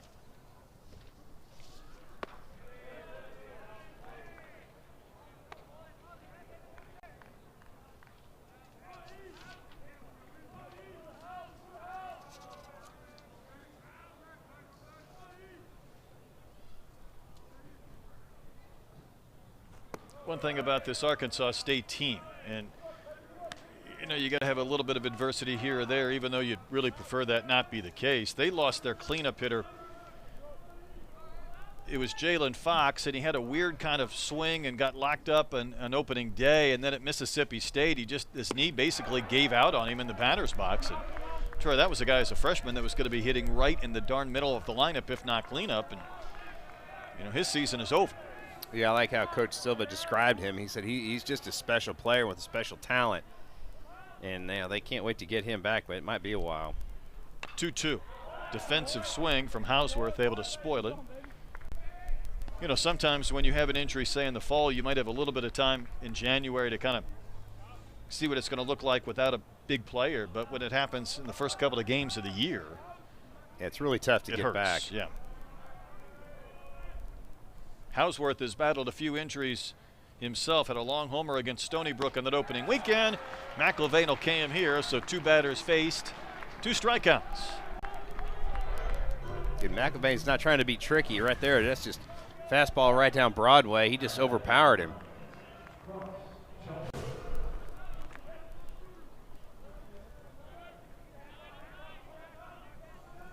Cross jumper is singled and homer. Coach told us he was going to get Jumper in there, and sometimes when you're off to a little bit of a slow start, and no one's going to overreact to 7 or 8 games, but if Jumper looks back at the end of this season and says, you know, things turned around for me, he might be identifying this game. I really think so. I mean, super talented, very athletic. Little flare hit to Pompey, doesn't carry, so he doesn't get that 3rd hit. McIlvain has a 1-2-3 inning. First time today the Red Wolves have gone down in order. Halfway done, up by 5 of the visitors.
Matinee. There's Kennedy Smith on the right, our gymnastics sideline reporter.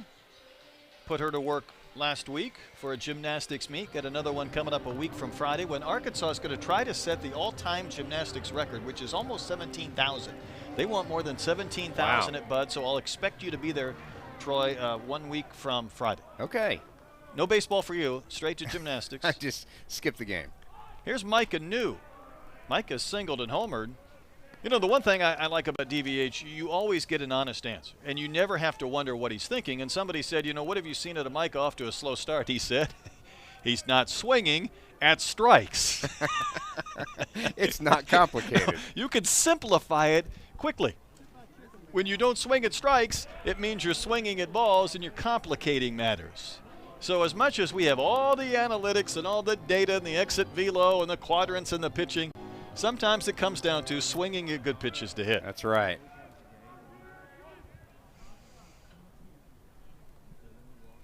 Foss back for another inning of work, and Micah tried to poke at one and bunted it foul. And again, remember, I told you he had 4-1 speed to first base, so you know my thoughts often on bunting, especially when you have some power. But when you're talking about a guy like Mike Anu with that 4.1 seconds to first base, there are 4 major league players that did that last year, including Chandler Simpson, who has 80 grade speed. So you're talking about a select few that can get down to first, but he takes strike 3.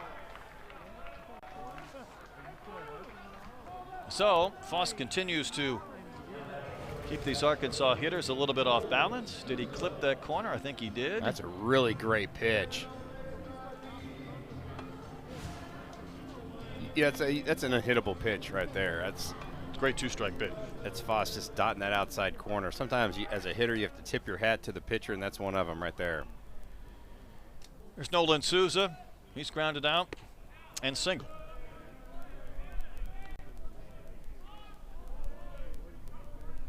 It's always good for Arkansas fans to see Nolan Souza really hitting the ball to left field, and I think that just shows when he's having a little more patience and taking that pitch where it comes. Grounds one up the middle, diving stop by Inkskov, and his throw to first is going to be in time. That was a big-time play. Thought Souza had a hit up the middle, then I thought maybe he would beat that one out, but the Red Wolves had another idea. Boy, not only the Red Wolves hitting the ball well, but flashing some leather right there. That ball off the bat looked like it was going to get through, but it's a great play by Inkskov. Well, sure is. A couple of quick outs here in this Razorback 5th inning. Brings up Helfrich, who is singled and bounced into a double play. Hogs down 5. Pitch a little bit below the bottom of the zone.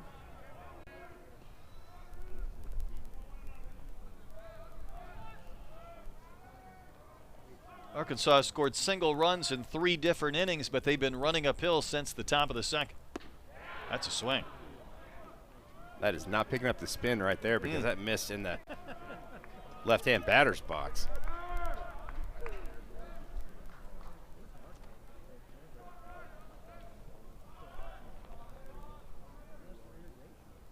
Foss has had some run and some movement. So much there that that one is not close to being in the zone.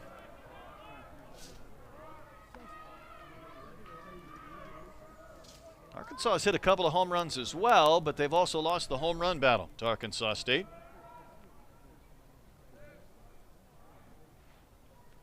Helfrich lifts one high in the air down the line in left, but the wind is going to take this and push it foul. On a neutral day, that thing is in the seats and it's gone, but the wind got it and rode it to the left of the pole.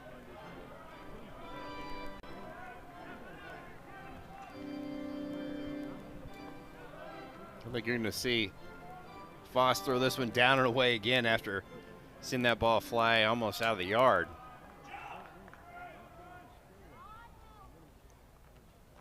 Two is hammered foul outside of third base.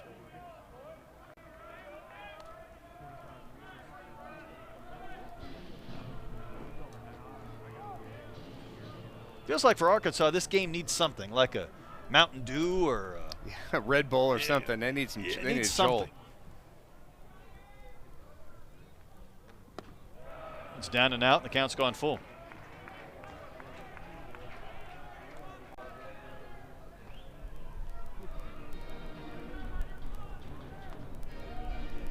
Hogs in danger of going in order in the 5th unless Helfrich can reach.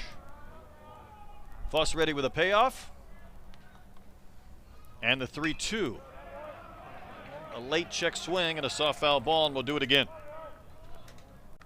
Helfrich talking to the home plate umpire and seeing if that pitch was going to be a strike, and Sean Arthur, I think, was nodding his head and saying yes, it was. And it's always something good to know, have that conversation with the umpire if you're a hitter. Another payoff. Another one capped foul, softly, first base side. That's a wooden bat. That thing's split. That's where you get most of your broken bats, is right off the end.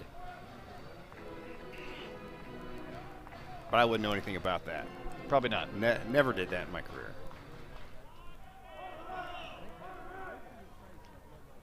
Turning into a little bit of a battle. Who will win it? 3-2 pitch. Another one lifted a mile, and this one's headed towards that new video board and maybe even clearing it. See that new 55-foot wide video board? The Willard and Pat Walker Charitable Foundation helped out with that one. Troy, it provides a different look for those in the hog pen or in the bases loaded landing. Yeah, down that right field line, it's a better look for them as well, too, yeah. Another payoff pitch, another one hit in the air, and let's see if Torres has a play. He took a straight line jolt to the edge of that camera well, and it's out of play again.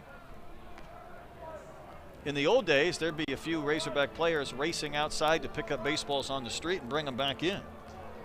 I remember those days. You had to fight off kids to bring them back. Those were BP balls. Yeah, wrestle those kids. About to be the 11th pitch, and Ryder's saying, listen, if the wind wasn't blowing, I would have hit 2 home runs, so get off me. Another 3-2. Boy, that must frustrate Foss. Ryder outlasted him and gets the walk. But that's where we're right where Foss wanted that last pitch. It's just a better take by Helfrich.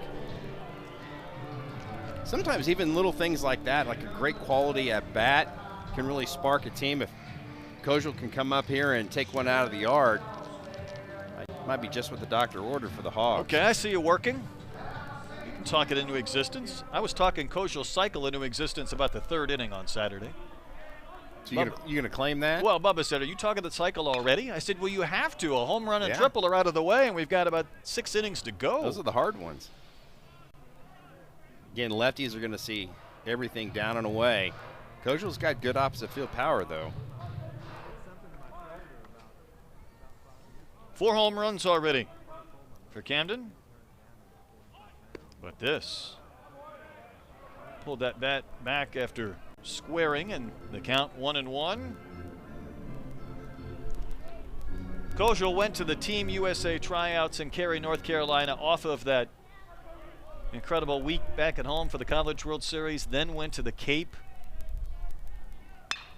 Hit hard to first. Campbell smothers it like a hockey goalie, like it's USA and Canada, and he kept it in front of him in the inning ends, and the Razorbacks strand a runner. 5 complete, 5-run lead for the Red Wolves.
There is immense freedom in that. It's kind of a weight off your shoulders being able to start over. It was what I think, at the time, I thought it was what was best for my career, to be able to go somewhere and start over. And I still think that I made the best decision in what I was doing. So the starting over part is huge sometimes. Yeah, starting over and working with Matt Hobbs, I think that's a good combination. Whatever else he said in that soundbite, I'm not sure. I was mesmerized by the stash. If he'd grow that hair out a little bit in the back and make it curly, that might be a little Kenny Powers vibe, too. Yeah, I love that. Tell you what, when you got a big body like Ethan McIlvain going about 250 on the mound, 6'4", you're already looking tough, and then the mustache even kind of adds to it. Got a little flow work in there, too, out the back. He had a perfect fifth in his first inning of work. He had to throw quite a few pitches in that frame, however. 18. This is Case, and Campbell's got a couple of singles. Coach told us last night he probably going to start Campbell a time or two. He broke his wrist last fall, and they're trying to kind of find that right workload, bringing him back. Probably, what did he say, 3 or 4 weeks away from maybe really being 100%. So you know, you don't want a kid to come back and struggle a little bit when you're not right, but you need to get him at bats too. So it's that balance that I think that the coaches have to navigate. Yeah, I think so. It's just a fine line. You know, it's probably one of those guys that you have to really control his swings and just say, hey, you can only have half of what everybody else is taking in the cage. Probably not a bad idea. There's Coach Silva.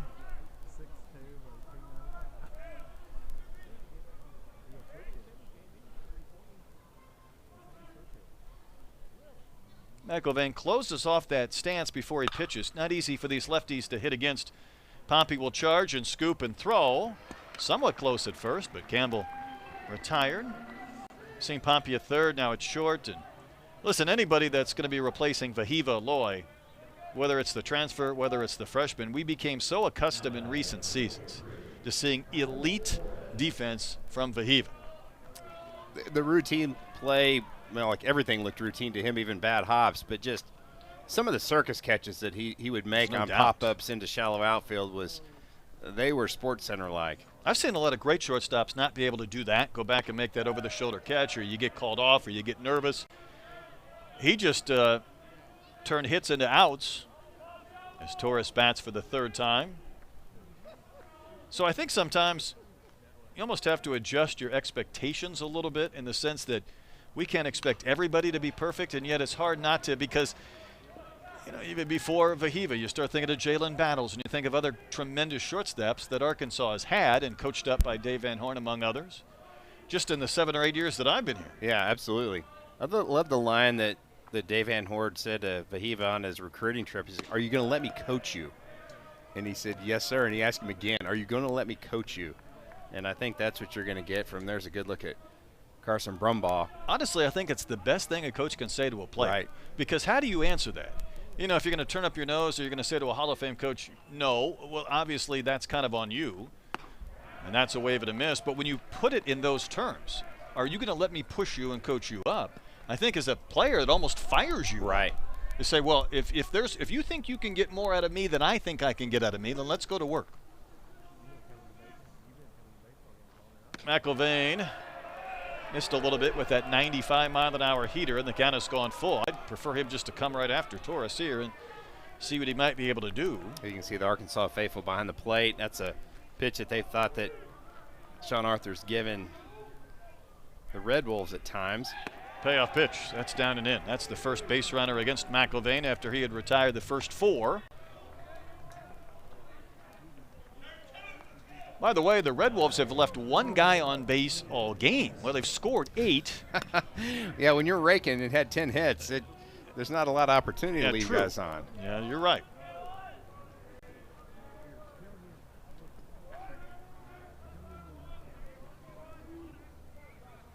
Amundsen, kind of a throwback in the sense that this is a defensive catcher. That was a wave and a miss, and the throw from Helfrich after a double clutch is late. I'm not sure if he was contending with the swing there of his counterpart, but either he couldn't get the ball out of his glove and you see him tap his chest saying that's me, or whether he was a little bit leery about throwing into the hitter. I'm not sure. I think it was a grip. It was almost like he double clutched on that grip. You see infielders do that quite often.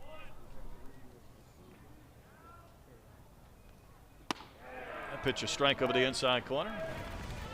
See if Ryder had a hard time getting, I think he did. He double clutched, right? Yeah, he just couldn't get that grip on that baseball and had to push it into the glove again. Takes away the double play. That's a big stolen base by Torres. Amundsen almost hit by a pitch again. I was going to say, to be a 4-year starter as a catcher, you know coach has a lot of trust in you.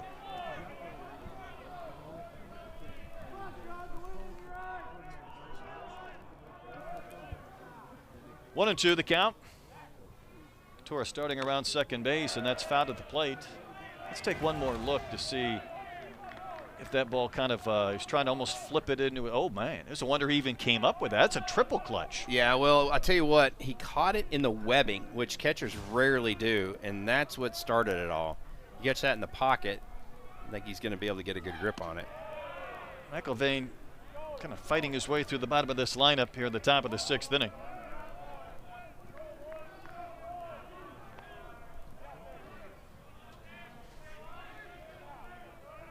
Red Wolves trying to add to this lead. Another one fouled away. A little surprised that McElvain went with something off speed right there. It looked like an 88-mile-an-hour changeup. He's been running that fastball up to 95, and you've got your 9-hole hitter. I think that's where you just got to go up there and you throw your best pitch, which his is that fastball. I've seen a lot of pitchers shaking today, and I'm not sure if they're shaking to come back to the original sign to give the hitter something to look at, or whether they're kind of fighting just a bit with Ryder. Little fister, almost in no man's land. Souza will charge and throw it. He made a nice play. I thought that ball might kind of die in the grass, but that's the second out as Torres takes third. First real test for Souza to kind of cut one loose on a throw. Yeah, you really saw the athleticism of Nolan Souza right there. Big kid, but has tremendous speed. And, boy, he really closed on that ball in a hurry because, like you said, it looked like off the bat that was going to be trouble. You know, there was some thought if he was healthy, maybe he might have a chance to play shortstop. We saw him at second base. We're seeing him at third. Quiller had the grand slam back in that big second inning. Back in his Ricky Henderson stance here. That one laced foul. Where do you think, Troy, for Souza at the next level, he gets drafted, do you think someone would say, you're going to play third, you're going to play second? I don't know if it'll be short, but which one of those two might you pick? I could see him more of a second baseman. I mean, it's a big second baseman. It's a physical second baseman. Yeah. Yeah, how about 6'3", about 215? I don't know yet, to be honest with you, to answer my own question as Quiller waves and misses. Obviously, the bat will speak for itself, a physical kid, and hoping to make the most out of his junior year after an abbreviated sophomore campaign. Right now, McElvain trying to get this man Quiller to end the top of the sixth inning and strand a runner at third base.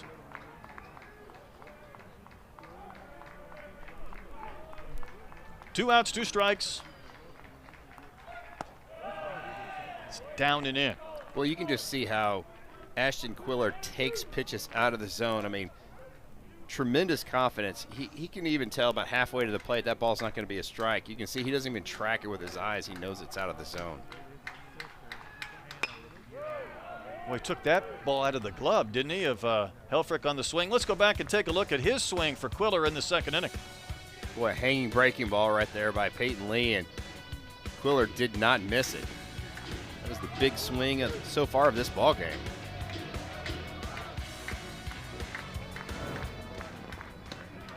That made it 6-1 in a blink of an eye.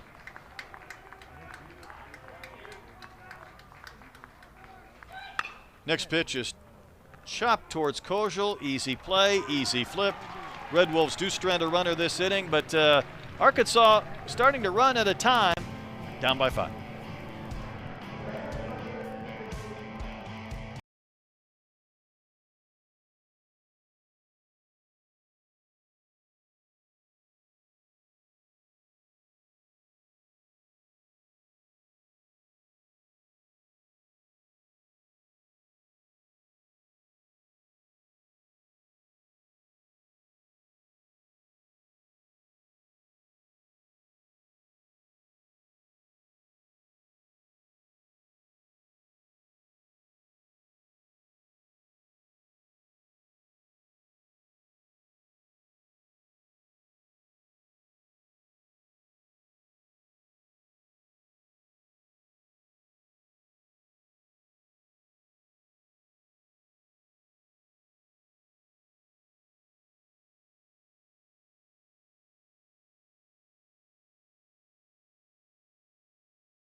Troy, let's go back to Saturday. 2 outs, 9th inning. I was stunned that Xavier was playing so deep. You see where this ball lands.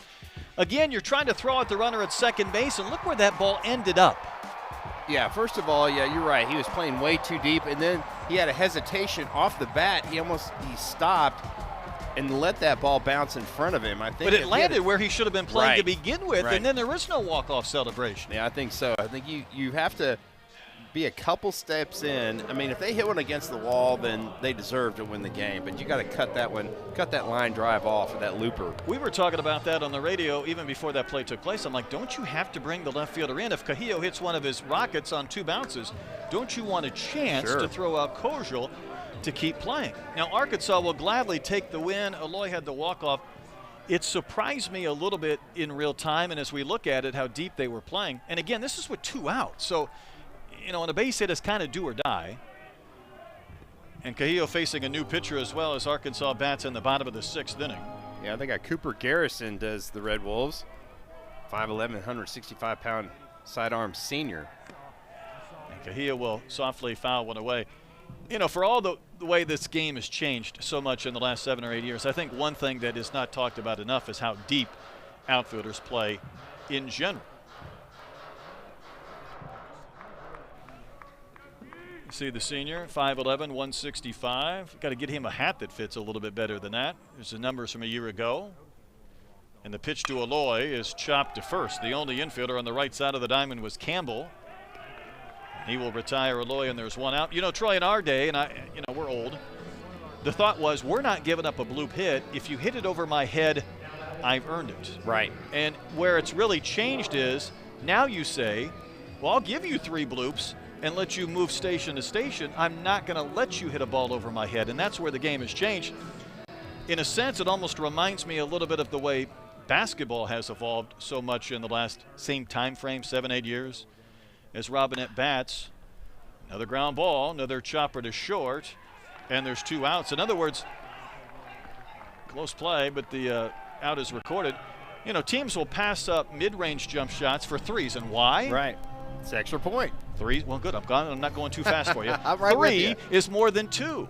Well, in baseball, I'll give you all the 1s and 2s you want, but I'm not going to let you get the big swing over my head. But sometimes it ends up and comes back and costs you a chance to throw out a run. I also think that it's a lot of confidence as an outfielder. You have to have a lot of confidence. The hardest play for an outfielder to have or to make is going back on the baseball. Much easier coming in. Takes that away. So they play a step deeper. And boy, I tell you what, if I was a pitcher, I would rather have somebody, if somebody torches one and one hops a fence, okay, so be it, like you said. But those sinking line drives that just fall in front of outfielders all day long, I want my guys to be able to be aggressive and go get one of those. But you know what the thought process is? I'm not going to let you, if you double, it could score a couple of runs. If you single, it might be station to station. Right. Arkansas had a runner thrown at third to negate a big inning as Pompey bats after the timeout. But how many catches have we seen up against the fence or on the warning track in recent years that we never used to see? Yeah. Because they start so deep. They are deep, Brett. That's so true. Now, we saw Nate Thompson there with another one of the offensive timeouts. Bubba's probably going crazy. Pompey struck out twice. And, you know, Nate brought up the point that we talk about from time to time. Who can throw anybody out anymore? I mean, it's just kind of a lost art, so to speak, in arm strength. But I felt like it came into play big time in the 9th inning on Saturday. And that pitch down and out. Yeah, I think Pompey's got to really just sit on that breaking ball right now and make sure that it starts on the inside corner and ends up over the plate.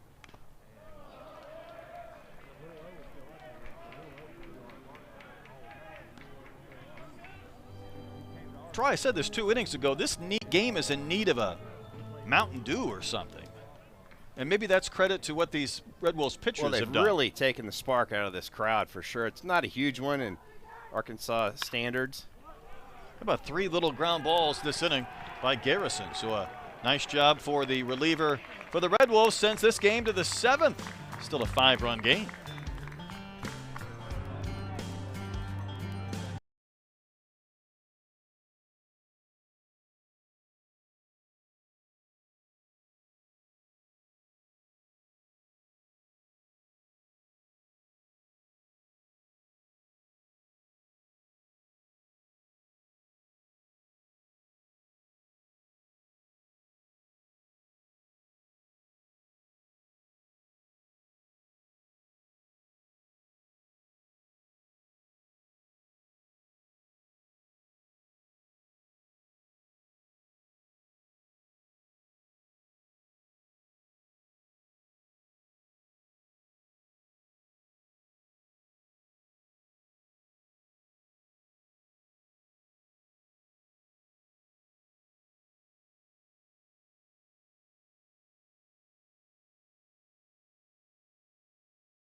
Well, Brett, this has been the game of home runs. Micah News got things started in the first inning, and no doubter.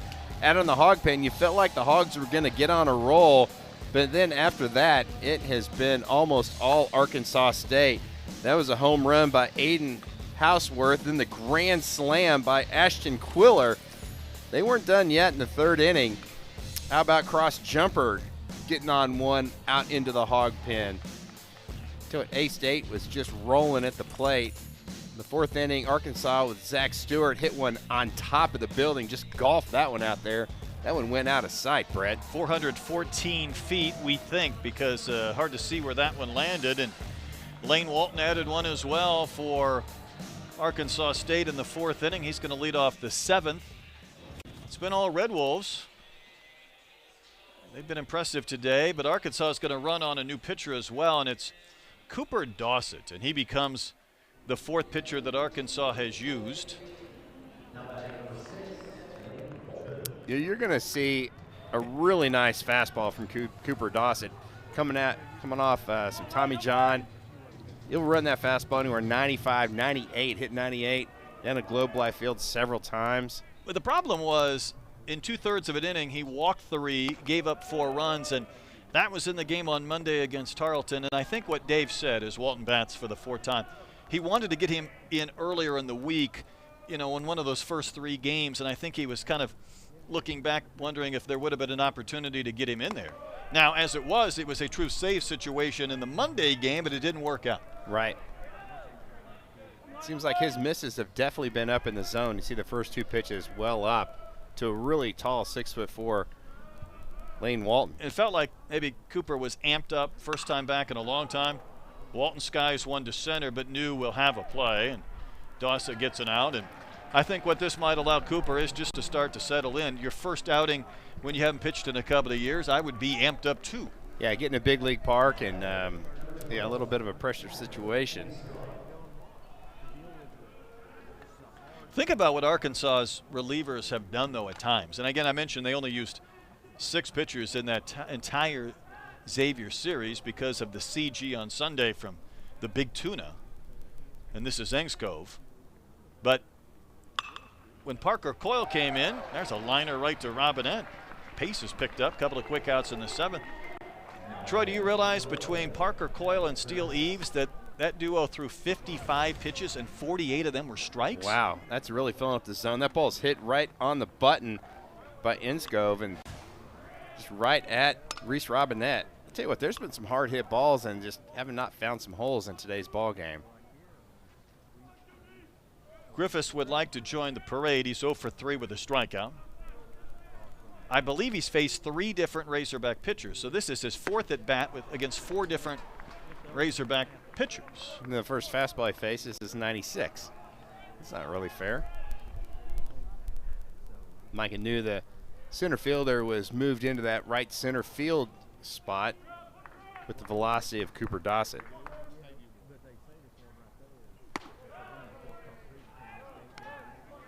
Griffiths, a Stetson transfer. We'll see Stetson coming up in a couple of weekends for a 4-game series. Got that Monday noon game, don't they? Yeah, we do.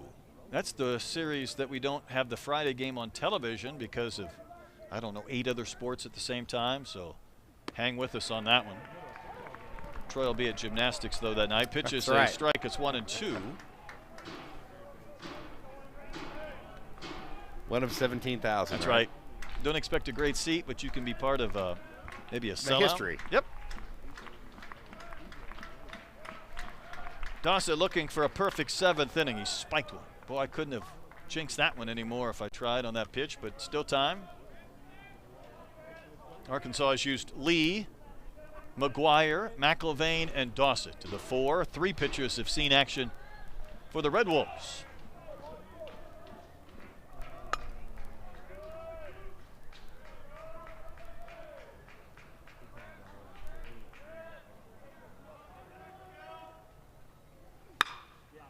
Poke to the right side. What were you saying about balls right at infielders? There's been a few that have just been right wide of some of those Arkansas infielders, and that's a hit for Griffiths. Sometimes when it comes to making out a lineup for a 2-game midweek series, Arkansas has been so dominant at home. and so dominant against non-con teams that sometimes you win on that Tuesday game and you can really experiment a little bit with your lineup on Wednesday. Right. But when you lose on Tuesday, I think you're less willing to experiment with some people that haven't played a ton when you want to win one of the two. Yeah, I think that's exactly right, and it takes that flexibility away. Just talking, here's to your point, looked in the dugout, Nate Thompson's going, hey, outfield, there's nothing over your head, and these guys' backs are almost leaning up against the wall. I think almost all of them are on the track. Pretty close. Hausworth has one of the home runs for the Red Wolves today, and that one almost got him on the hands. It was 94 and in, and he was trying to stop his swing and hold off on the cut.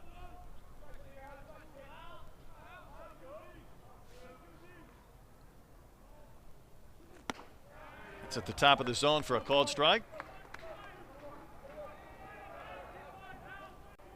Hausworth from St. Louis, Missouri.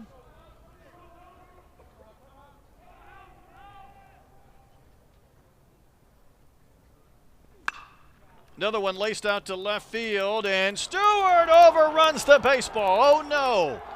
Griffiths is going to turn third, and he is going to score on what'll be a run-scoring double, and a bizarre one at that, but it's 9-3 Arkansas State. Yeah, that was just a combination of the slice of the ball off the bat, and then the wind really took that one away. And not trying to make an excuse for Zach Stewart, but used to play in right field, you don't really get the slice off the bat. Boy, like he that. had a He jump, just though. completely overran that baseball. Well, that two-out little dribbler single turns into a run with that line drive, so it is 9-3 Arkansas State. And Cross Jumper has got a couple of hits on a line out to short. Bats for the fourth time and takes strike one.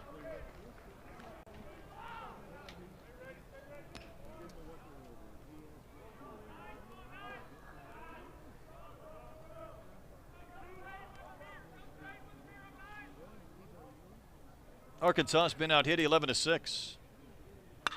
That one is torched. Cross Jumper might have his second home run of the game. Long gone. It's been all Red Wolves this afternoon.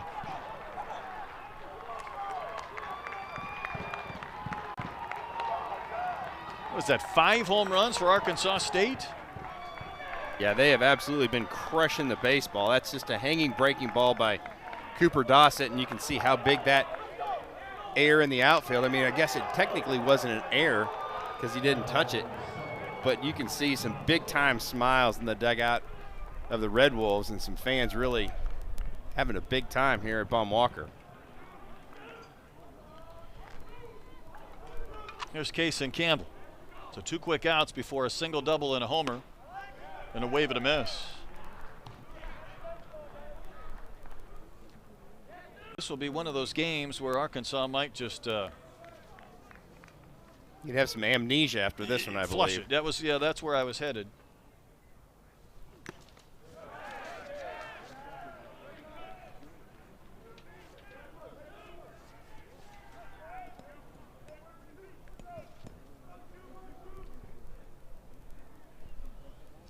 "11 runs on 12 hits. Hogs ran themselves out of 3 straight innings to start with. Arkansas State had a 6-run inning. They've hit 5 homers total. 8 of the 9 starters have scored at least a run. That's everybody getting into the action. It is. And I think every single starter has had a hit except Amundsen, and he has been hit by a pitch and scored a run. Mercy, that inning ends. But Troy, another home run from the Red Wolves. Yeah, great swing by Cross Jumper. The Red Wolves give an extra out, and Jumper does not miss it. He is going to admire that one. He is absolutely fired up. How about 11-3 Red Wolves?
for the Red Wolves. An 11-3 lead for the visitors from Jonesboro, as Arkansas gets ready to bat here in the bottom of the 7th inning with a lot of work to do.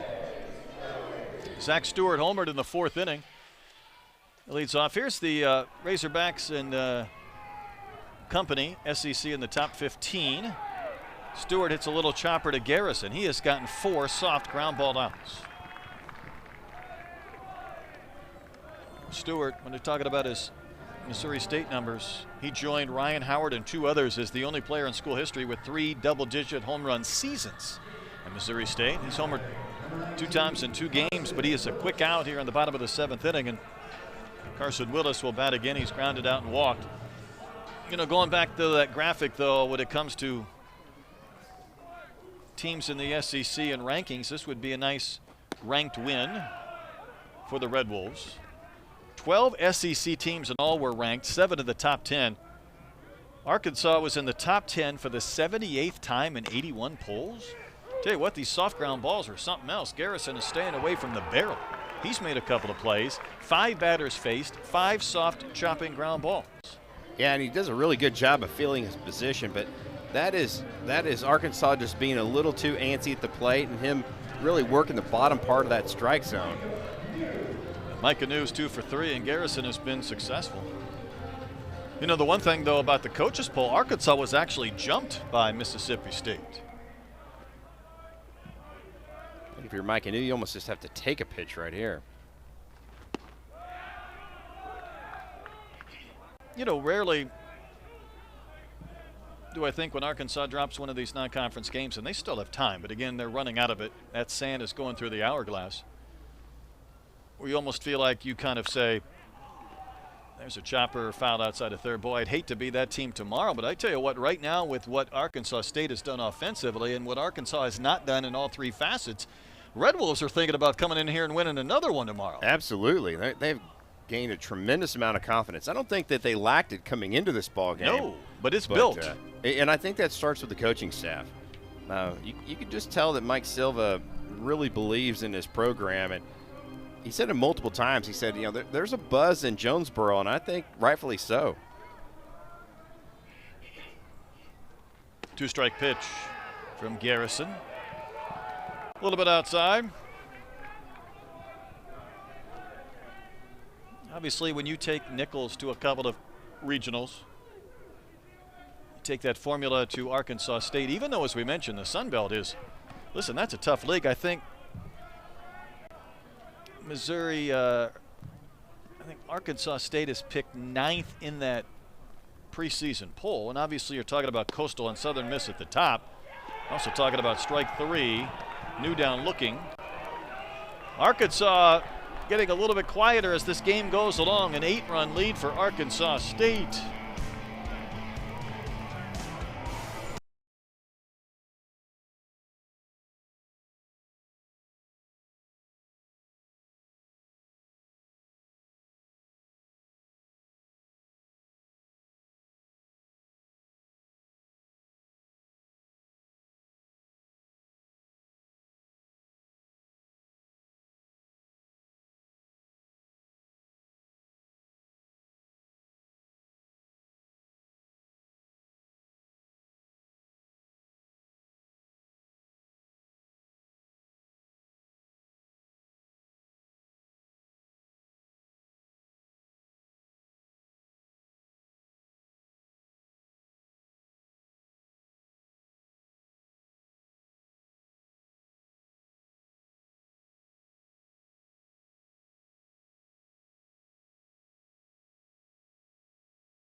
As that preseason poll for the Sun Belt, Coastal and Southern Miss could easily be not just regional teams, maybe squads that have a chance to host Then you're down to Troy and Marshall. We know Louisiana's got a good program.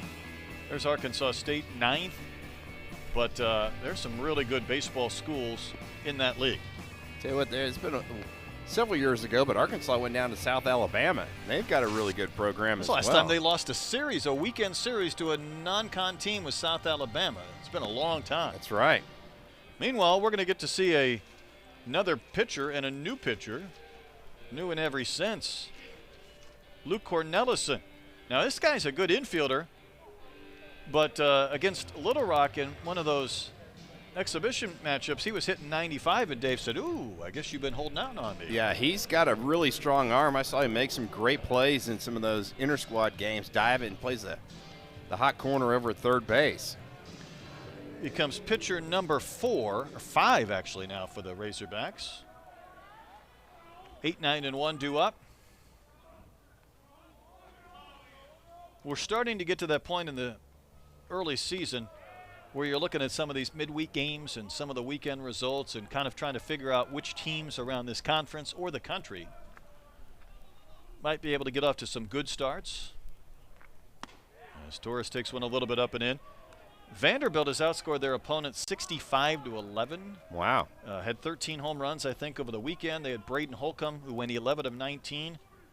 Tennessee lost a series at home to Kent State. Yeah, I tell you what, you look at even a really good year, you think about, even if you win like 50 games like Arkansas did a season ago, you still have like 15, 16 losses. It just happens in baseball. It does, and that's ball 4. That wasn't close.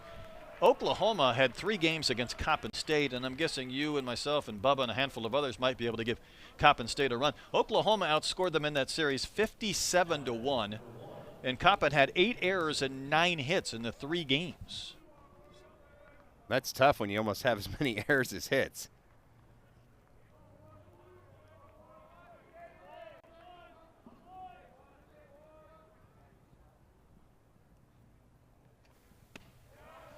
Pitches a strike over the inside corner to Amundsen. So 57-1 in 3 games. Texas A&M pitchers, by the way, they haven't walked anybody in 44 straight innings. Wow. 44 innings. Little flare out to right center field, and over is Aloy, and he'll get there to make the catch. He didn't have to make it with his chest on the ground. But A&M had to win 1-0 and 2-1 over Penn of the Ivy League, including a walk-off, but their pitchers kept them in games. That's phenomenal. 44 innings and no walks. That has to be almost an SEC That's record because there's somebody that'll come in and kick one somewhere. And this is Quiller, who's hit a grand slam, part of a 1-for-4 day, back to the top of the lineup for the Red Wolves. See what Dax Whitney did, the Oregon State pitcher against Baylor last weekend when he struck out 17 in 7 innings, very much like Hagen a couple of years ago. That's right.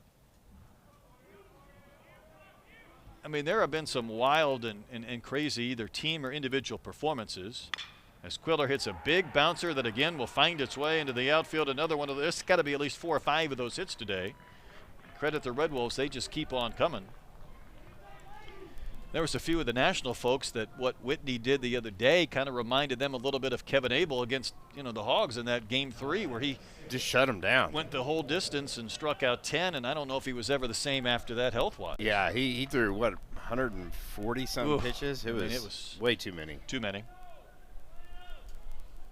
Well, Lane Walton has 6 homers now in 8 games.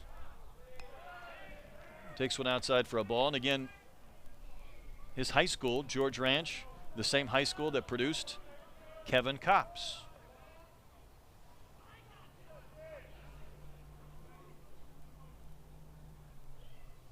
Normally you would say the school's Golden Spikes winner, but you have to be more specific when it comes to Arkansas because there have been 3 of those, and could have been 4 were it not for COVID. Heston Kerstead maybe. But what a start for Lane Walton. That bat just looks little in his hands. Hit one into the wind out to right back in the 4th inning. It's also lined to right and fly to center. Coach Silva said they were at the JUCO. I think he was at Hill Junior College, and they were looking at somebody else, and he caught their attention. So he only had 1 year in the JUCO ranks. What a great start it is to what is his sophomore campaign. He's tall for a second baseman, though, isn't he? Yeah, that's kind of my thoughts around Nolan Souza. He's 6'4", Souza's Okay. 6'3", so maybe they can it arm can wrestle. work.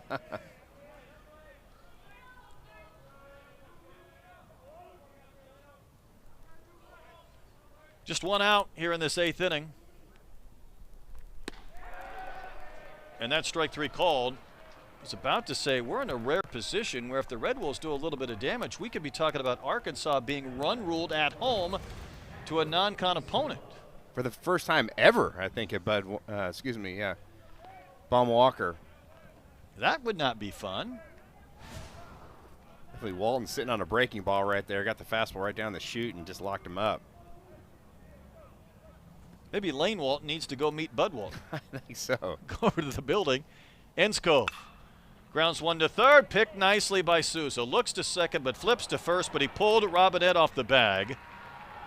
Reese popped up just in case Torres was going to try to score. That's a really good job by Reese Robinette over there at first base, because a lot of guys will try to stretch and then that ball will get down the line and score a pair. And sometimes you just have to give up trying to get the out and just make the catch. I'm going to go with the assumption if Reese can't stretch and get it, very few could.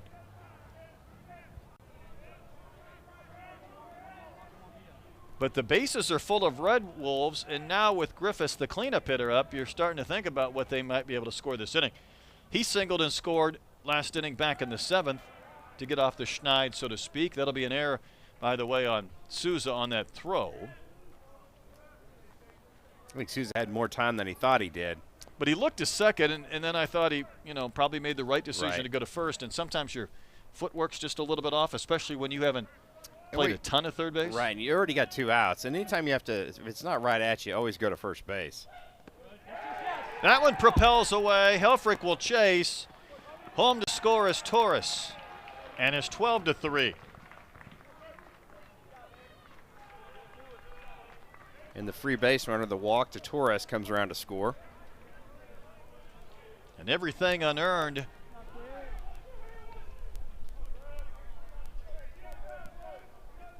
But nonetheless, it's 12-3.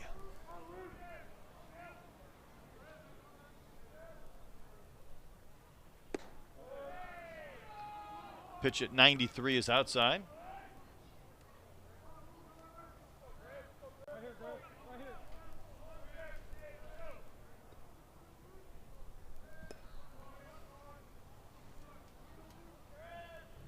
Cornelison needs a strike, but he isn't going to get one. And the bases are loaded again for Hausworth, and all he's done today is homer and double and knock in a couple of runs. Although his double last time in was the one where it had some slice, and Stewart went into a dive and it went all the way to the fence. And obviously that's a ratio of strikes to balls right there that Cornelison would like to chase. Reese Robinette got the earpiece in there, Yeah, too. I guess so. Is he So listening he can in? See what those calls are. That's interesting. This is just settle down, young man.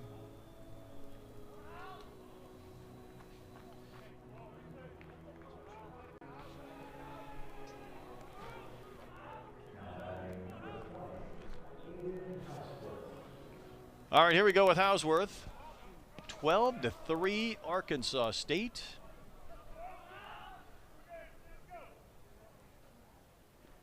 Cornelison is going to get a high fly into shallow center.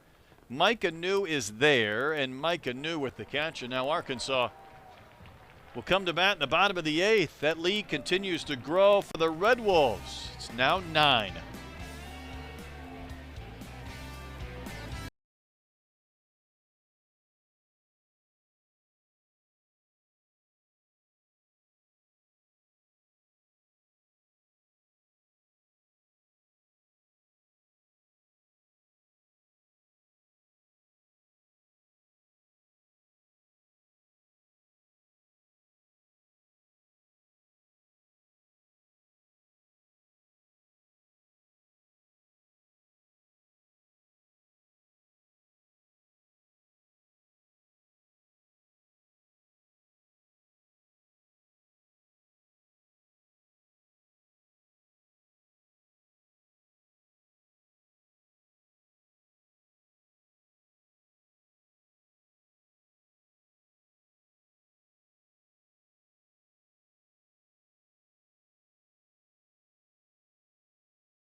if Patrick Enskov, the shortstop for the Red Wolves, that name sounds familiar. That's his dad. Played basketball here from 93 to 96, and that means, of course, Troy, that you're part of the 1994 National Championship team, the 95 runner-up. Yeah, he got himself a couple big rings. I'd say so.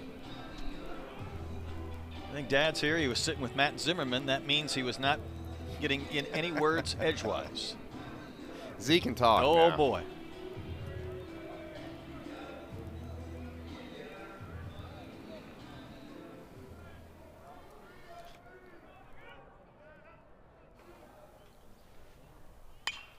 Here's Souza.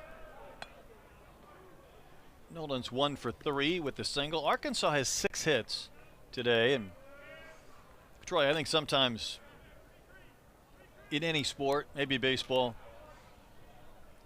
if you're a fan and you're not watching or listening to this game, you might be thinking, well, what didn't work? What was the area that let us down today? And that answer would be yes, because all things above.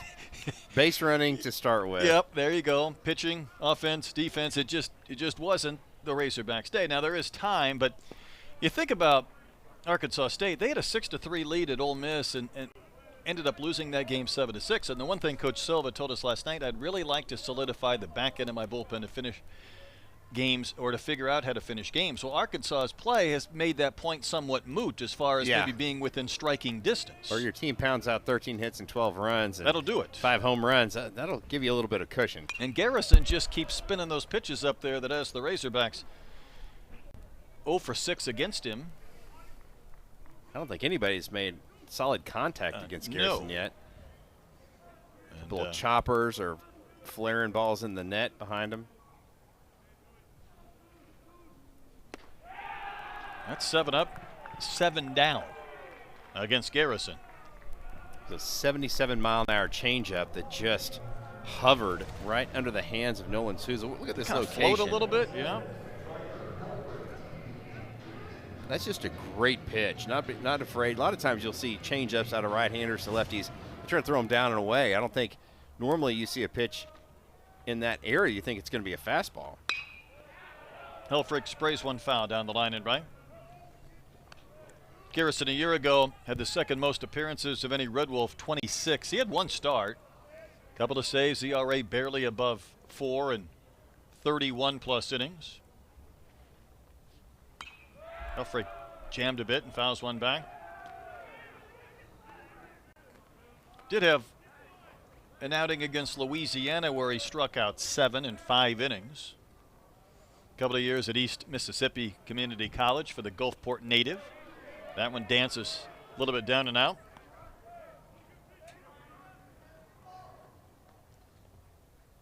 I'd see another breaking ball pretty similar to that one.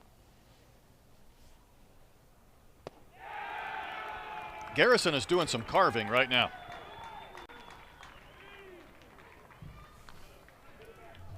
He struck out 3 in a row. Just about the time you complain about soft ground balls is when he starts striking people out. Okay. Just a little sidearm frisbee breaking ball. That one almost kind of looked like it backed up and went down and I think it did. The break was the opposite of the spin. Koschel has a 5-game hitting streak that's in jeopardy. In case you care, he's 0 for 2 with that walk. Season ago, 15 homers. 62 runs batted in is a big number. Wouldn't surprise me at all if he exceeded both of those numbers this season. Yeah, they've got him hitting the 4-hole, and he just makes consistent, solid contact. Bases empty, 2 outs. Arkansas had 2 hits in the first inning. They have not had multiple hits in any inning since.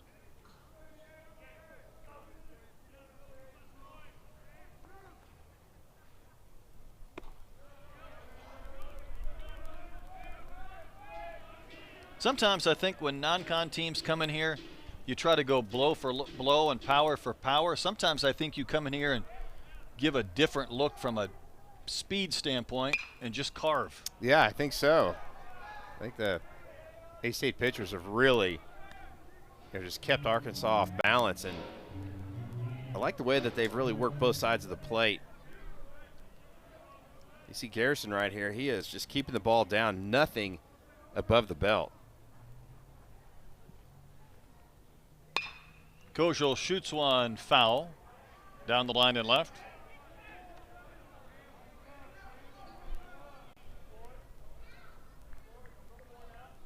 Well, Arkansas will not be run ruled, but not been their day. Is that a swing? Jeff Head says no. Count's gone full. I think that was the show-me fastball. You're going to probably see something really soft and down in the zone. If Kojal's, he's got to see this baseball up. Another chopper. This will go foul outside of first. If you see 6 or 7 pitches from this guy in the at-bat, are you feeling any more comfortable than when you just stepped in, or is it still fighting I think so. Movement and location and speed? I think usually off side armors, you really kind of have to think up the middle the other way, and especially with, you're not going to get beat with velocity. Here's another payoff. There's another foul ball. See, even that, he's probably sitting breaking ball right there, but at 86, Kojal can do just enough to spoil that fastball.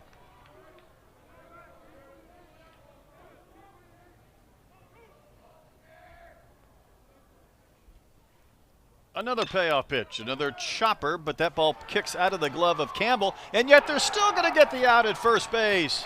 Troy, it's the Red Wolves' day. How when in the balls world ricochet off one player and you still make the play? Yeah, that's right. They're living high in the dugout at third base, but the hard ground ball, great job by Campbell. He stays with it, and good job by Garrison covering first.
Well, if you're trying to digest those numbers and you're an Arkansas State fan, you're saying yay. And if you're a Razorback, you're saying ick. Yeah, that has been all Arkansas State today.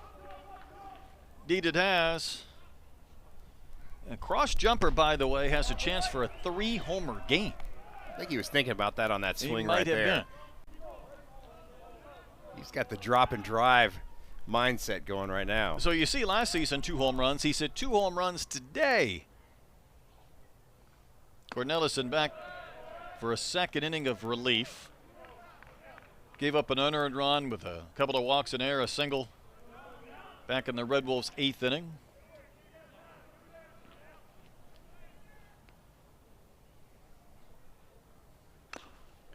Troy, are you surprised Helfrich is still catching? I just thought that. I'm a little shocked.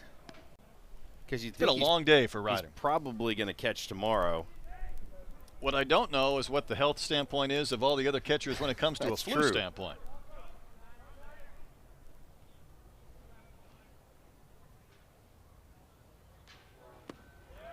Well, Cornelison snapped one off to set down Cross Jumper. I think That's 10 strikeouts for Arkansas pitchers.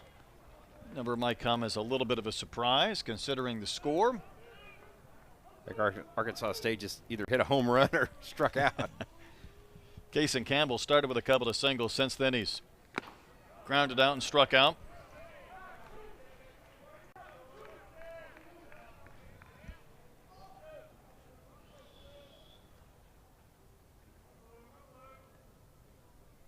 Campbell from McCrory, Arkansas. You been to McCrory, Arkansas? Not. I'm going to have to look that one up. All right, get out the old Googleator. 41 starts a year ago. I'm guessing you can't see it in a day. That one lined out to left for a base hit. Campbell has his third of the game. These Arkansas kids always enjoy playing here at Baum Walker. The Jaguars. So just so you know, it's right by Patterson. Okay, all right, keep going. If that helps you. Was an all-state quarterback. Led the team to the 2021 state crown. Kind of between Conway and Memphis. Ground ball to second. Can Arkansas get two? There's a flip and a fire and a DP. And Cornelison navigates a couple of innings with the one unearned run. Sends this game to the bottom of the ninth inning, a 9-run lead for the Red Wolves.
Troy, it's hard to be perfect in baseball in any sense, but the Razorbacks have been darn near perfect at home in recent years. How about 37-4 at Baum Walker Stadium? They've lost 9 games in the last 2 seasons at home, but they're in danger of falling today. Yeah, that's really protecting your home field, but boy, just, you know, it's one of those games. I almost think this is one of those games for Arkansas that you can't go back and go, okay, man, we almost had that one. I mean, they just got whipped today. Coach Cow would say this is a burn-the-tape game. As Cahillo, it's a soft little one-hopper to Campbell at first. I'll tell you what, that's what Garrison has done, Troy, since he's entered the game. Well, he has just tied up these Arkansas hitters. But train's loaded down. Something. Gravel or might be something. Is that a JB Hunt special right there? No, not at all. That's one for the railroad. Reese Robinette, 0 for 2 with a walk.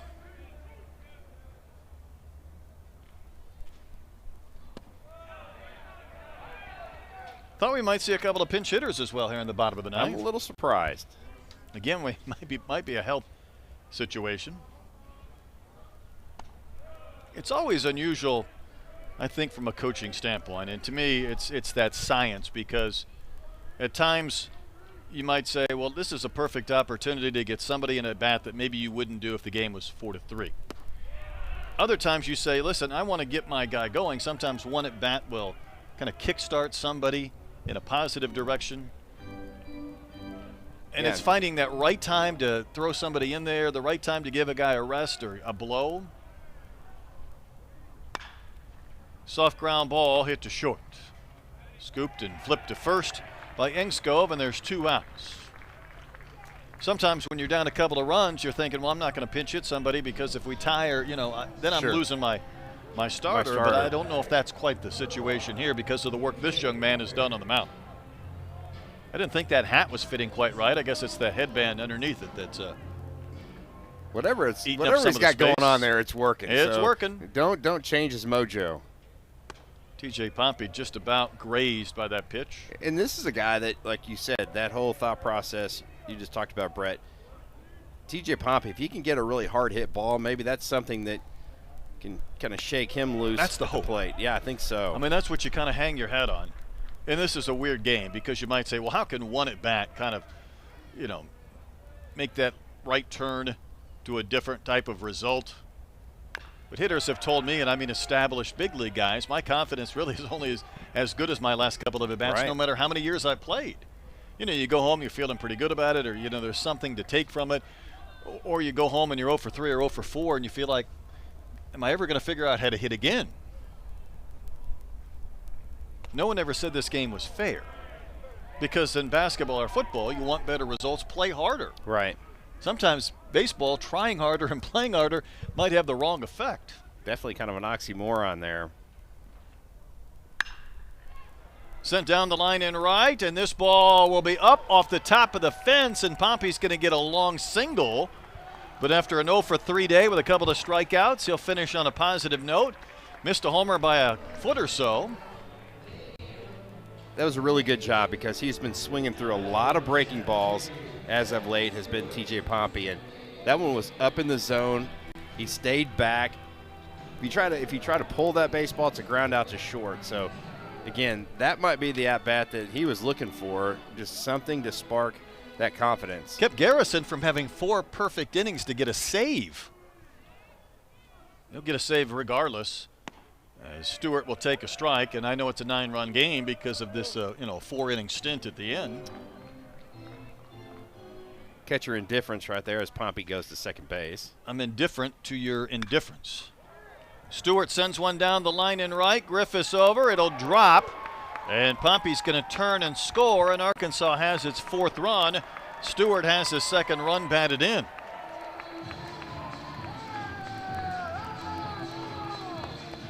Talk about guiding one out into right field. Stewart way out in front on that breaking ball. And again, it's Pompey taking that extra base. If they're just going to give it to him, he said, well, I might as well take it. He doesn't score from first on that play.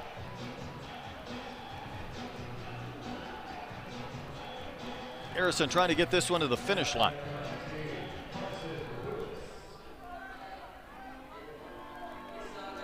Carson Willis gets another at bat. He's 0 for 2 with a walk in his first college playing opportunity.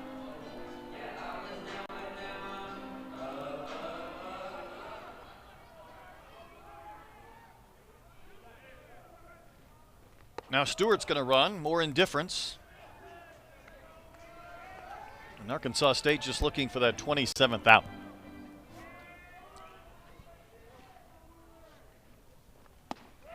Good pitch. Yeah, that's the one that Garrison wants those hitters to swing at. The one that the bottom just falls out of it. It almost has a knuckleball feel in the sense that if it's low, let it go. Because it's only going to get lower. You definitely have to see it up. He did there, popped up. Walton underneath it. This game belongs to the Red Wolves. A big win for Arkansas State. Part of a 12-4 win, Troy.